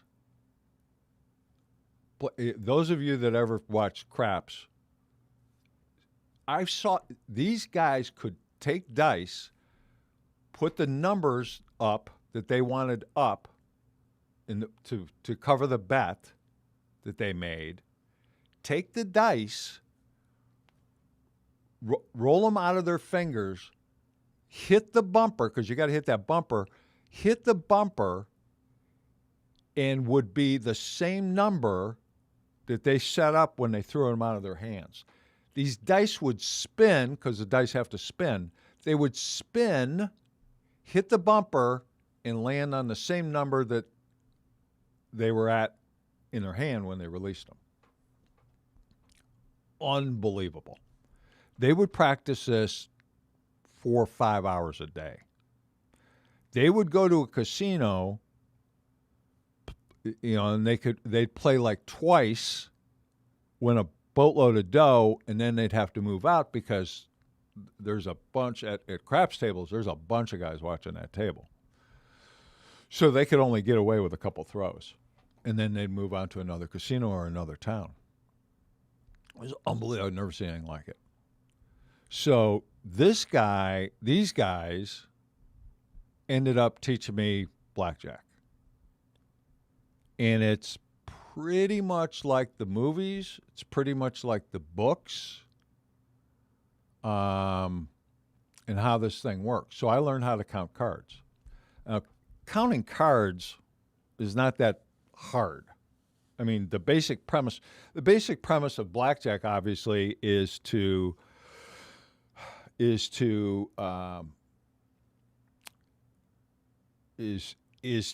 get more than the dealer gets, right, without busting, without getting over 21, or having the dealer bust. So basically, your chances, your probability of winning are best when there's more high cards left in the deck. So your chances increase of being dealt a 17, 18, 19, 20, or 21. Basic, very broad stroke premise. So the way that you count cards is you assign a value to them that you can keep track of easily in your head. Easily, I say easily after a lot of practice, which I practiced a lot. So cards that are 2 through 6s are a +1. 7, 8, and 9 are of 0 value. They have no count. And then faces, aces, and 10s are a -1. So as the deck is being dealt out, you keep a running total of all the players, including the dealer, in your head, because you can't write shit down. And the higher the count goes to the plus side, means that more low cards are out of the deck, which consequently means there's more high cards remaining in the deck, and that would adjust your betting style and how much money that you would bet, because your chances, your probability of your chances increase pretty dramatically. If you play blackjack per the book, and on top of it count cards, it flips the law of probability of you winning per 100 hands to about 52%.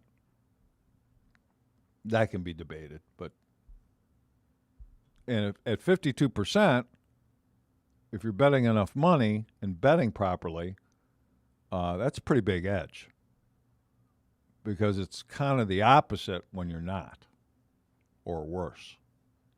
So over a period of, I've always told people a month, probably about, I don't know, it was probably closer to 3 weeks that I stayed there with these guys and women, that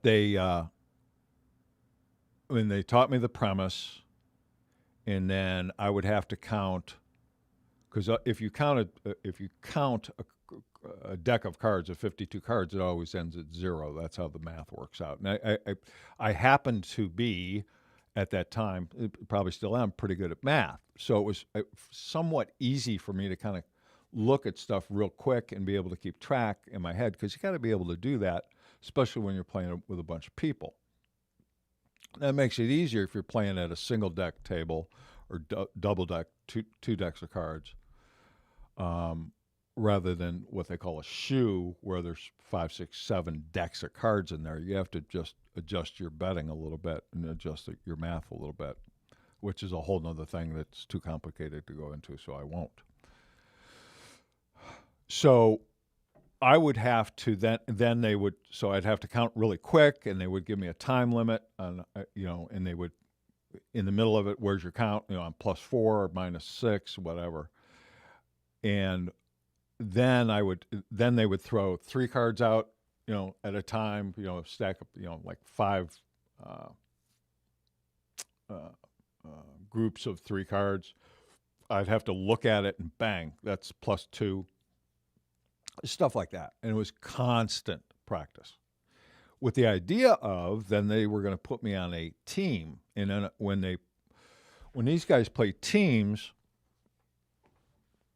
there's one person that generally sits on the far right-hand table directly to the dealer's left, that typically keeps count of the running count of the table, like I just went over with you, of his or her hand, the dealer's hand, and all the players' hands, and has to keep track of those numbers. And then when the deck gets towards the plus side, then what they call the third baseman, the one that would sit directly to the right of the dealer, the last one being dealt a card in real world, that person would be the one that's actually betting and actually winning or losing all the money. See, the other person that's keeping track is just, if you're at a table that's a $50 minimum bet or $25 minimum bet table, whatever it is, because we very rarely played in the high rollers rooms where it's a $100 minimum bet. We play with the tourists, kind of keep a lower profile that way. And then, so it was my job then to make the bets and play the cards. And the other guy would just bet the table minimum and just keep track. And then he or she would signal me when and I would you just naturally keep track, but just to make sure it was as potentially perfect as possible, that person then would signal me in some form or fashion to when I would raise my bet and what the count was. So, and to do that, so whoever it was, whoever owned that pole building would put up the money, and there was probably, I don't know, there could have been 10, 12, 15 separate teams, if you would, in that building that would get sent out and they'd give us money. They didn't give me the money. They give it to the counter. And then we go play cards. And then we got to keep a certain percentage of that. And then back then, I mean, I'm talking about, I did this for about 2 months. I don't know. I'm making, I don't know, $300, $400 a week. Like, I mean, at the time, and to me and to my age, I mean, I was a boatload of dough. I'm living on the road. It's like everything's paid for. I'm staying in a hotel. It's just like, it's all good, man. It's all good. It's all good, man. So it's all good. So I did that for a while because it was fun and I was making money. But then, like most things, I got bored with it all, and I decided to get back on the road. But now I had some cash with me, so that made things a little bit easier. So growing up as a kid, basically in the 60s, the big deal was Haight-Ashbury, Summer of Love and all that stuff in the 60s in San Francisco. So I said, well, that's a place I'd like to go see, hang out. So that's what I did. So I spent, guys, some of these time frames are a little tricky for obvious reasons. But it was, I don't know, probably a week or so at the Haight-Ashbury experience. And by that time, we're talking about 1971, things had changed. It wasn't so much Summer of Love. It was more tourist attraction even then, and wannabes and just jerk-offs like me, just hanging around, looking to do bad things and get stoned. It was pretty much it. But it was overall pretty cool. Overall pretty cool. So all the drugs were free, as I recall. The living accommodations where you just crash with whoever you partied with last. The sex was free, for sure. So I leave there, and I figure, and then someone had told me that I should go visit Northern California because it was really gorgeous. Because when I always thought as a kid about California, all I thought about was the beaches, and the Beach Boys, and Jan and Dean, and that kind of stuff, and surfboards and so on. I didn't know that there was like California was like 80 zillion miles long.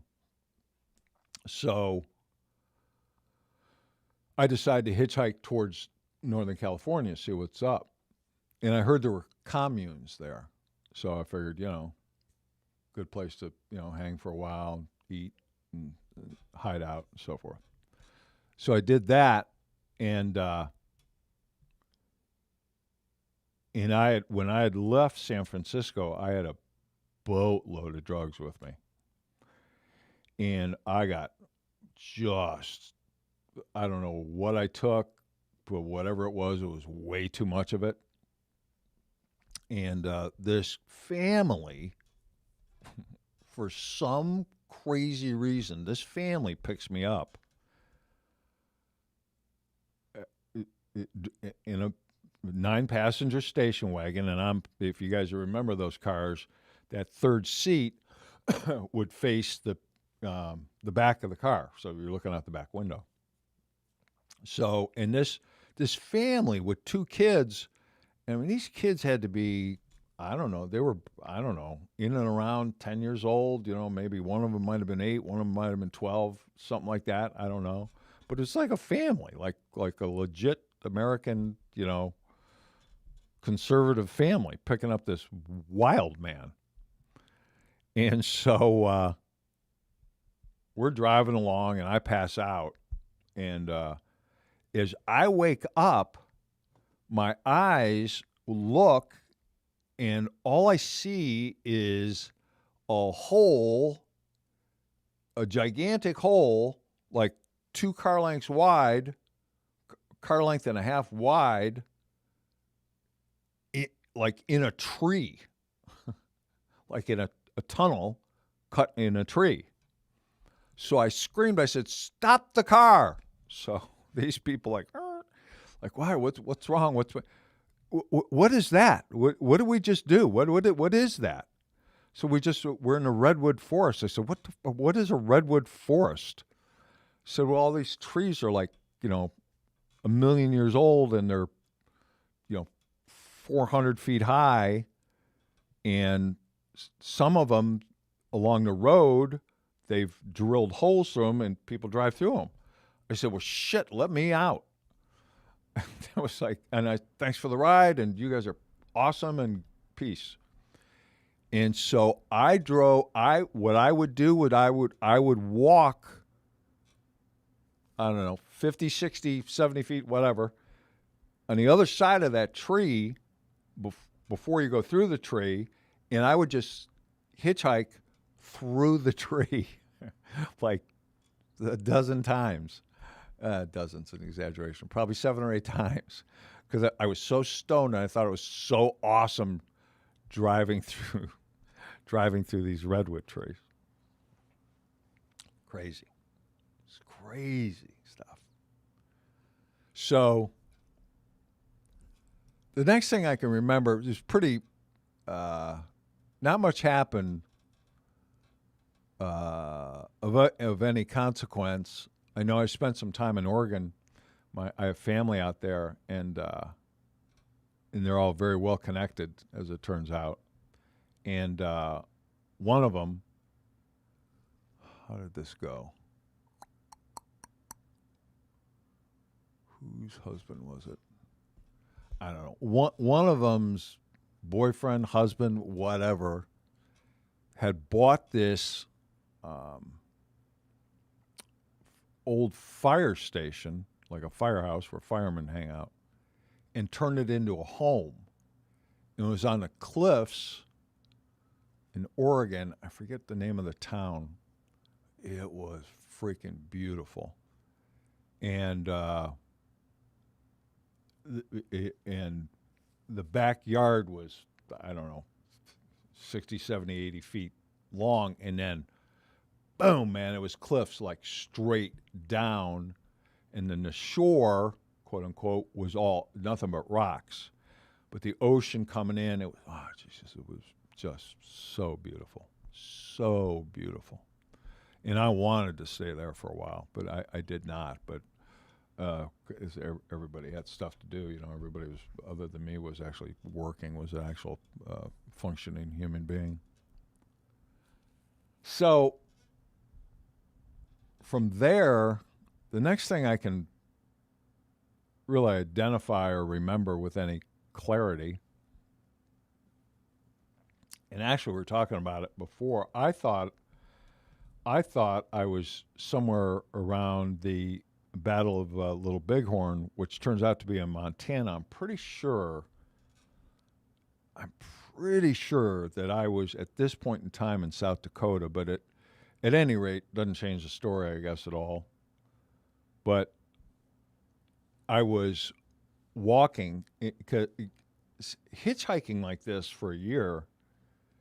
There's a lot of times where I'm talking about, you don't have a ride for 3, 4, 5 hours, and you're just walking. And you know, got to remember, I look pretty weird at this time.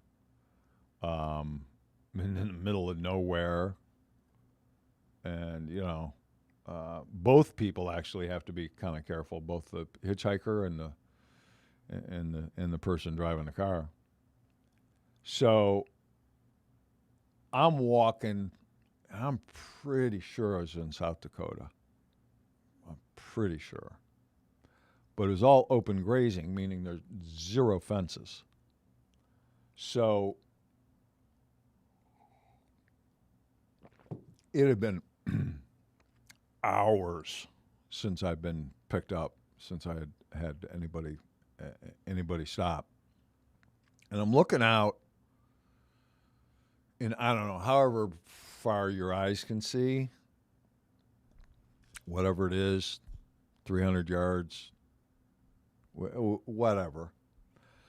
I see these two, from that distance, what looked like 2 really big deer. And they came, they must have picked up my scent, I'm guessing. And they came within maybe,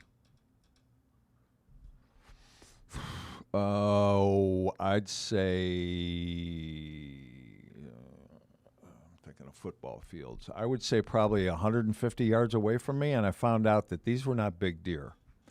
They were either moose or elk. Might have been elk because it was kind of a prairie kind of thing with mountains in the back. And I think elk were originally prairie animals. And then I think we humans ran them up into the mountains, I think. Or I could have just made all that shit up. I'm not quite sure. But I think that's kind of the way that evolution happened. But I think these were elk, and they were freaking huge. Huge. So this happens. This guy pulls over and says, "Get in the car." And was like, "Okay." And he said, "Dude, these elk they will just come and like you'll be dead in seconds. They'll just play with you and stab you with their rack and you're done." So like, there's no fences here. They don't get that, that you're probably okay, but you're human. It's like the chances are you're not coming out of this well. So like pretty much saved my life. I can't, and I've been thinking about this for a week and trying to decide whether to do this specific podcast or not. Still not quite sure it's a good idea. We'll see. But I can't recall anything happening of any consequence until I hit the state of where the school up north is located from Ohio. The school up north, that state. Exegan.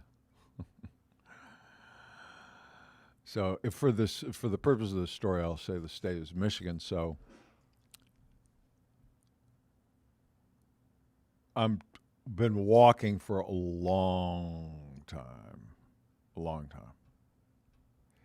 And I get picked up by a guy whose name was Puppy Dog. Right?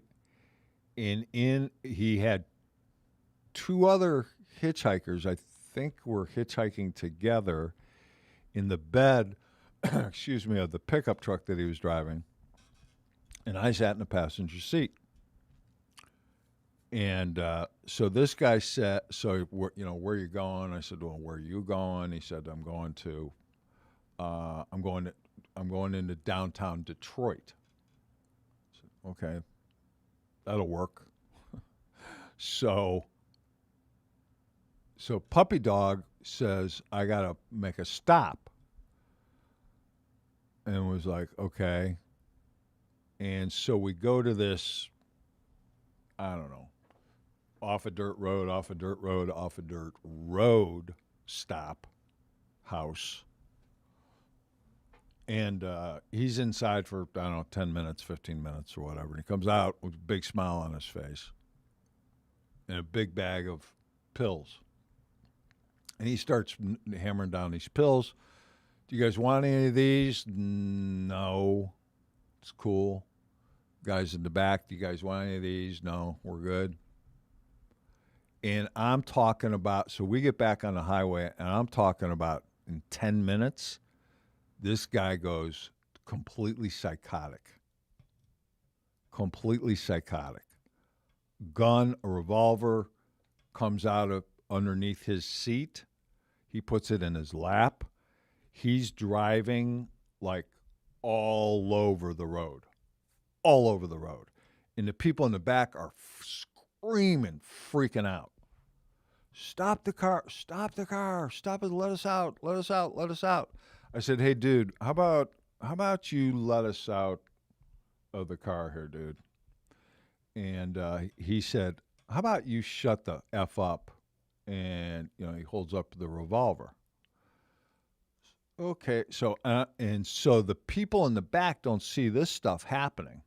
So they're smacking on the back of the window trying to get my attention, trying to get this guy to stop, and he won't stop, and they don't get that he's got a gun and that, we're in a little bit of a jam here. So somehow, at some point, this guy just gives up and lets us out because I'm screaming at him, begging him, like, dude, just let us out. And he lets us out. And these people go one way, and we were all pretty shook up. It was pretty fucked up. It was bad. I'm talking about 45 minutes of terror. It was pretty bad situation. So the next ride I get was just a normal ride, and this ride drops me off at like right outside in Detroit. I think it's Woodward Avenue, and it's where Cobo Hall used to be, or that's what it was called. I think that's where the Pistons played basketball, and probably the what's their hockey team's name? Detroit Red Wings? Yeah. Played their games. So they leave. So I get left off basically. I mean, it's like right there. So this young black kid comes up to me. He's a shoe shine. He said, "Hey, mister, I shine your shoes?" I said, "Kid, I got tennis shoes on, sneakers." Shine your shoes for $1. I said, "Kid, I got sneakers on. I don't have $1 anyway." So this kid follows me, and we're walking up Woodward Avenue. Now, back again, it's 1971. So, and it's probably July, August, and it's like 5,000 degrees, and Detroit gets freaking humid, man, in August. And we're walking up Woodward Avenue. If anyone's familiar with Woodward Avenue, it's like a very wide street. And Woodward, then at least, I haven't been back in a long time. Woodward Avenue gets pretty bad pretty quick, where you're literally walking over drunks and bums. Like, literally. And then it gets into an area of town that's someone that looks like me probably shouldn't be at. So I walk into this record store. So this kid's following me. So, like, we're pals now. And this kid's like, I don't know. I mean, he's like 12 years old, man. Nice young kid. Just running his mouth. Just like, I never met a white dude before, man, and this and that. It's like, all right, well, welcome to the show. It's like, so we walk in this record store. He says, "Man, you ain't going to like any of this music, man." I said, "Yeah, I like all kinds of music, blah, blah, blah." So I walk in there, and I'm like, it's like, what's this cat doing in there? So I walk out of there, and this guy, so the kid runs, like, sees something and takes off, runs. It's like, what's up? And this freaking monster of a man walks up to me, and he's got full leathers on, and in his helmet had horns coming out of it, like big horns coming out of it. And the conversation was, "Get on the back of my bike." And he had this decked out frickin' Harley. I mean, this thing was decked out. I mean, when I said it had speakers on it, it had like speakers that you would have in your house on it. Again, time frame, 1971. Right? And a whole deck of lights out the back of it. Thing was freaking 15 feet long. Get on the bike. And it was like, shit. It's like, I say no, this guy kills me right here. I say yes, I'm probably dead a half hour from now. Like, all these choices suck. So I get on this guy's bike and we just, and I mean, everybody's looking at us. And I mean, there's like a lot of street people out there. So we're flying along and and he makes 3 or 4 turns, and I got no idea where we're going. There's zero conversation. There's, I don't know what he was banging out from the music. What the heck was he playing? It's pretty cool music, whatever it was. Richie Havens, maybe? Oh, whatever. We get, I don't know, half hour out of town or that record shop or whatever it was, maybe 40 minutes even. It was a long ride. We got out and he said, boy, I just saved your life. You can't be there. Where you were, you cannot be. You're just lucky that I own that area. Like I'm the man. So that's the only reason you're still breathing. So you're safe now. You can walk here and get rides here, but don't ever come back down in that area again. It's like, got it. We're square. Will do. So leave Michigan.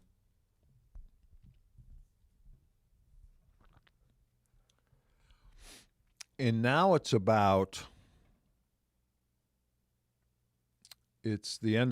end of October, it's beginning of September. Since I was a little boy, I'm talking about 6 months old, my family, because everyone was together then,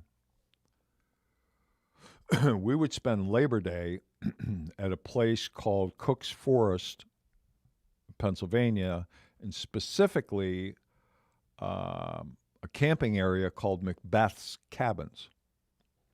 They were beautiful. It was awesome. And every Labor Day, so it was like, what is that, a 3 or 4 day weekend, whatever, and just back then, that's when school started. It was like at the end of Labor Day. Like the whole family, like we'd rent 7, 8 cabins. Some of them were pretty big. And go there, and it was awesome. It was beautiful. There was a stream there, and hiking, and history, and it was just idyllic, man. It was just awesome. Just awesome. So I had gotten a hold of,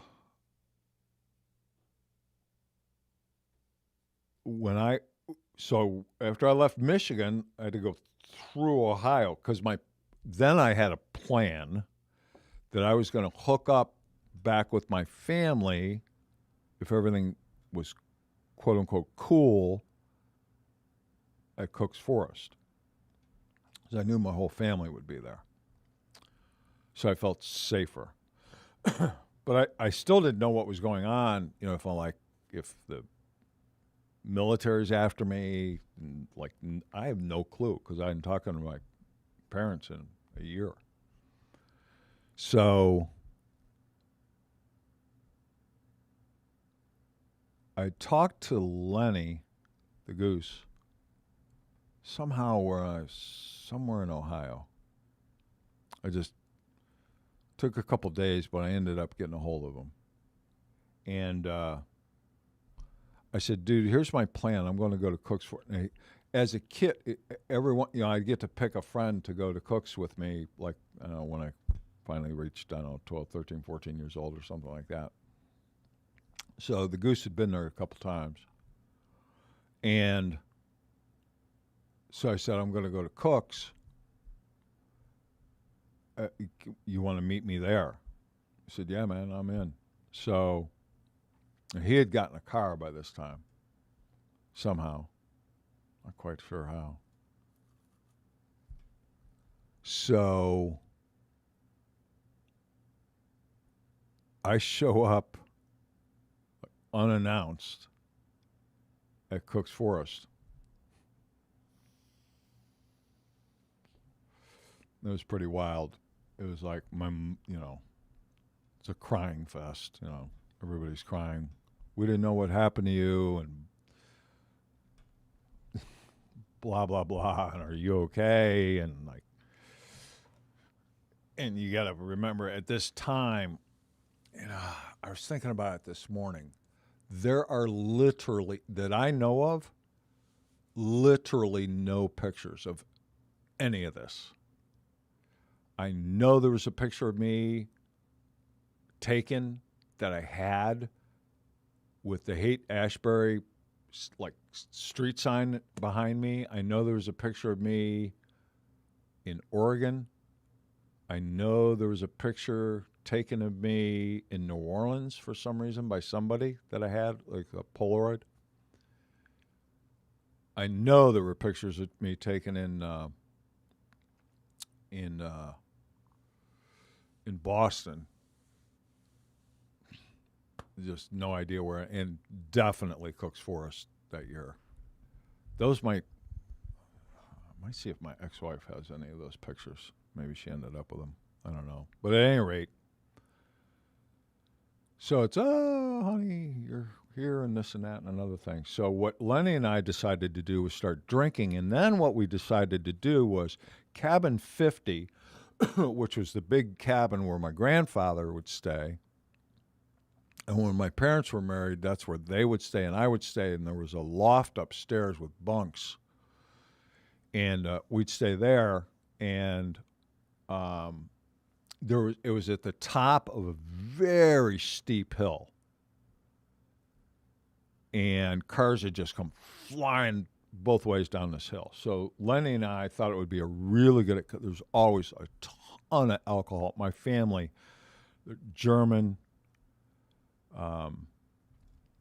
English, Scottish, just loved to drink. Loved it. I mean, cocktail hour started at 10 in the morning and lasted till midnight. It was like drinking. So it was a perfect environment for Lenny and I. So we get drunk, and we thought it would be an awesome idea. I probably should come back to it. Be an awesome idea to throw eggs at cars going up and down these hills at 60 miles an hour right outside our cabin. Now, you couldn't see it because the forests were so thick.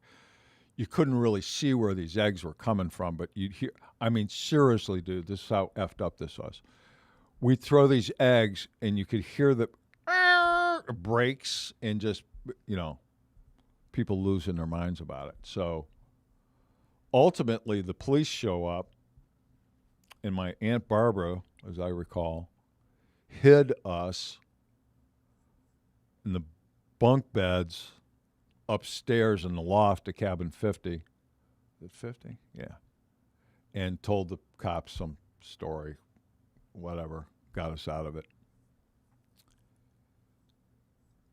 What I needed to go back was and explain was somehow, some way, like 2 months before that, my mother had received a letter. No, it was like a month because it was like literally a year after I got drafted or got my classification of 1A, that a new classification was sent. And I don't know what the numbers and letters were. I don't know. Somebody out there might know what it was, but it was basically no longer needed or wanted for military duty, which was crazy. My draft lottery number was 28. It's like the first 130 numbers picked were going to Nam, like every year, like period. And it was bad then, and chances of you making it, slim.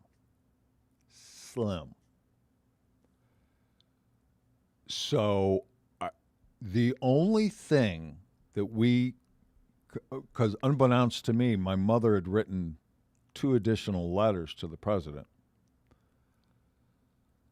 The only thing that we can possibly think of that may have happened, again, you got to remember time period, is that my file, like an actual paper file, that these letters to the president, because I would assume, who knows what my mom wrote in these letters, might get flagged somehow. And the only thing that we can think of is that the file got actually pulled and maybe lost, because there's zero other reason, no other reason why I didn't end up in Vietnam. Like, no other reason whatsoever, other than if it's a God thing. Just, there's no reason. That they must have lost my file. They must have lost me. And somehow, after a year was up, I must have showed back up into the system and they reclassified me. No longer needed, wanted, whatever, blah, blah, blah, in a new letter number classification. And I'm out. It's like, okay, I'm out. And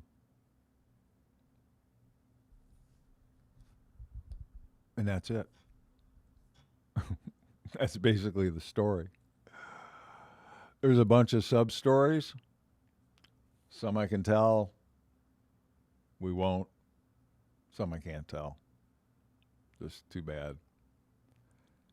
And I guess maybe if we can draw any conclusion to automotive at all, I'll try to do that in some loose way. There's a couple things. Talk about counting cards. It's all about the law of probability. So if you're selling cars, if you keep track of your count, if you have a process, and if you track it, and you focus on it,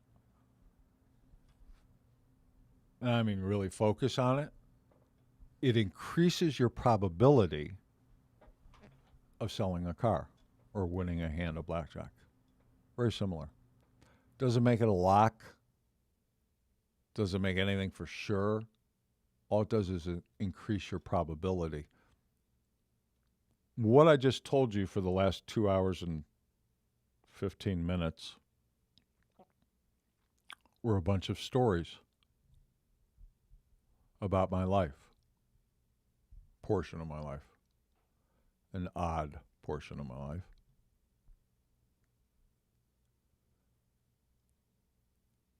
I think in any sales, telling stories is a good way to relate to people. Because some of these stories, they're pretty wacky. But men or women my age, they might have go, oh man, I remember that stuff. I remember that. Yeah, I've been there. I can feel that. So telling stories and selling is probably important, and being a good storyteller is probably more important. I don't know. It's up to you, the audience, if I'm a good storyteller or not. I don't know. I don't know. I know one thing. I've made a lot of money telling stories over my life and selling. So, whatever. I hope you enjoyed these stories. That's a year, 13 months out of my life. There's more. We can revisit this at some point if you have any interest. I got a bunch of them. Some are real wacky. I think what this last 2 hours might prove as well is something that we talk about at Automax, and is that people can change.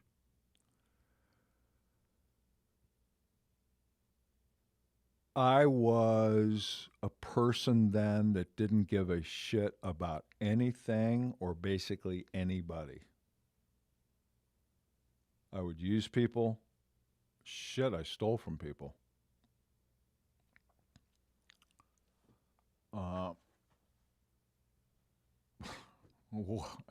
Whatever bad names you want to associate with me socially, yeah, you could probably do that.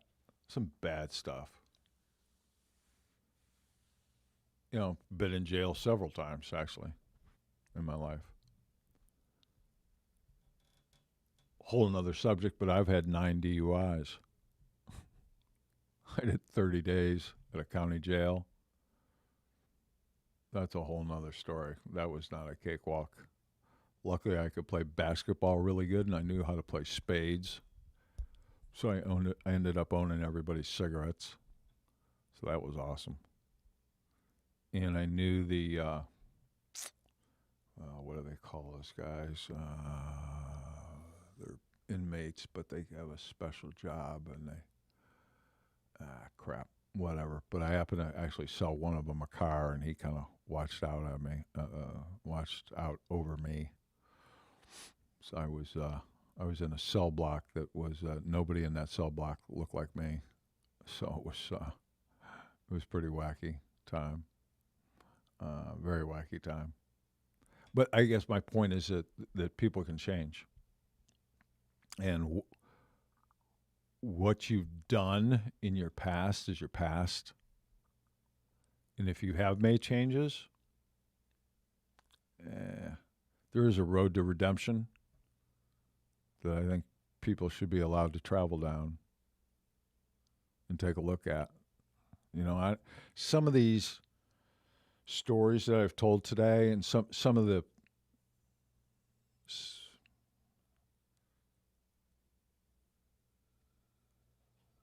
some of it, there's a question in our job interview that we ask new hires.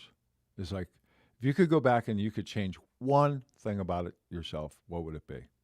And people typically say something, number one answer, People say stuff like, I would have gone to school longer, I wouldn't have dropped out of school,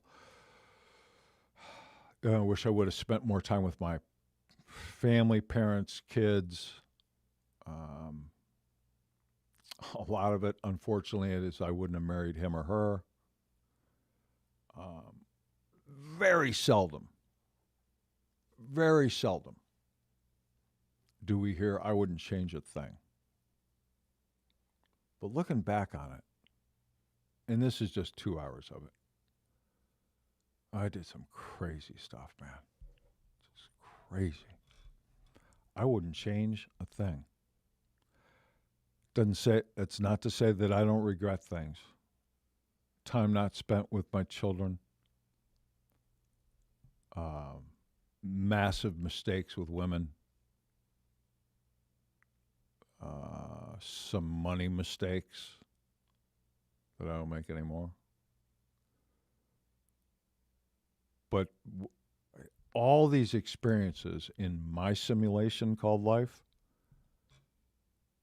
have led me to who I am today. I ain't no prince, but I try to help a lot of people. I try to give, and I give, and I give, and I give. And I give not to get back, but that's the way it just seems to work. It's like, you like literally, dudes, you can't outgive God. You can try, and he'll just give some more. It's just amazing. It's amazing. To me, it's amazing. Almost makes me giggle. Oh yeah? Well, I'll show you. I talked to my controller yesterday. I want to give some money here and here. And I'm almost giggling going, okay, that ain't nothing. He's just going to give us more. So my point is that people can change, probably ought to give them a chance. We give a lot of chances. It's like a lot of second chances. out of the tens of thousands of people that we get hired across the U.S., Canada, and Puerto Rico every year, it's a bunch of second chances, man. It's a bunch. It's crazy, the number of second chances we do. Are these stories that I told you, are they character builders? I don't know, maybe. You know, did I learn some stuff along the way? Yeah, I like to think that I did learn a bunch of stuff. I learned not to eat peyote with Navajos in Arizona. That's not a good thing. Don't do that. Well, you can do that if you want a trip, but it's, you know, when you wake up naked with a couple dogs and have no recollection of what happened, it gets a little whacked. But yeah, it built my character of who I am as a man today, I figure. So to answer that question, yeah, I wouldn't change a thing. It would change who I am today. And I'm pretty okay with who I am today. I feel like I help a lot of people and I get a kick out of it. I actually enjoy it. I feel like that's my actual purpose. Directly or indirectly, I've been blessed over the last 23 years of owning Automax to helping put a couple 100,000 people to work, people of all color, ages, sex. I think that's pretty cool. I like that. And would I have done that anyway? I don't know. Probably not. If I had not experienced what I've just told you over the last couple hours, probably wouldn't. Hey, Kermit Williams, good to see you, man. Congratulations on the chip, dude. It's a big deal.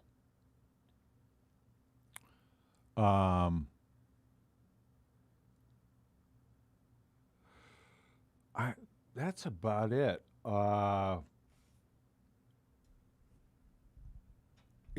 This audience never got that big today. Some weird names on here that I haven't seen a lot of in the past. I hope you come back. I hope more people watch this on the replay. And maybe it sucked. I hoped it wasn't self-serving. I thought the stories were funny, kinda. Maybe interesting. Put you in a different time capsule, if you would. So I hope you enjoyed it. I hope you got something out of it. Next week, we'll switch gears on you a little bit, and we're going to talk some automotive stuff on the Recruiter Podcast. We'll actually do that. When I get my head around the politics that's going on right now, I'm probably going to have one of those shows. I've been real quiet, except on Twitter. I run my mouth a little bit, actually more with retweets than anything else. But on Facebook, I haven't. It's a mess. I got rid of my Apple News app. It was just so bad. It put my focus in a bad place, which puts my mind in a bad place. And I don't need to be in a bad place right now. Neither do you. So, but I don't know if it's that interesting to you guys. You know, it's like, it's Craig Lockard. What, you know, what's he know about politics? Actually, I know enough. I've been around quite a while. I've been selling cars, been in the automobile business probably most of you twice as long as you've been alive. What that means is that I've experienced a lot of stuff because I'm older. And some of that stuff actually has wisdom in it. And some of that wisdom might be needed now. I'm not sure. So, might be worth a listen when we get around to that one. So, hey, Adam, I appreciate your help today, dude. It's my pleasure. And Thanks for talking me into this one, I think. I enjoyed it. Oh, good. Yeah, but you're crazy, so I'm not sure that counts.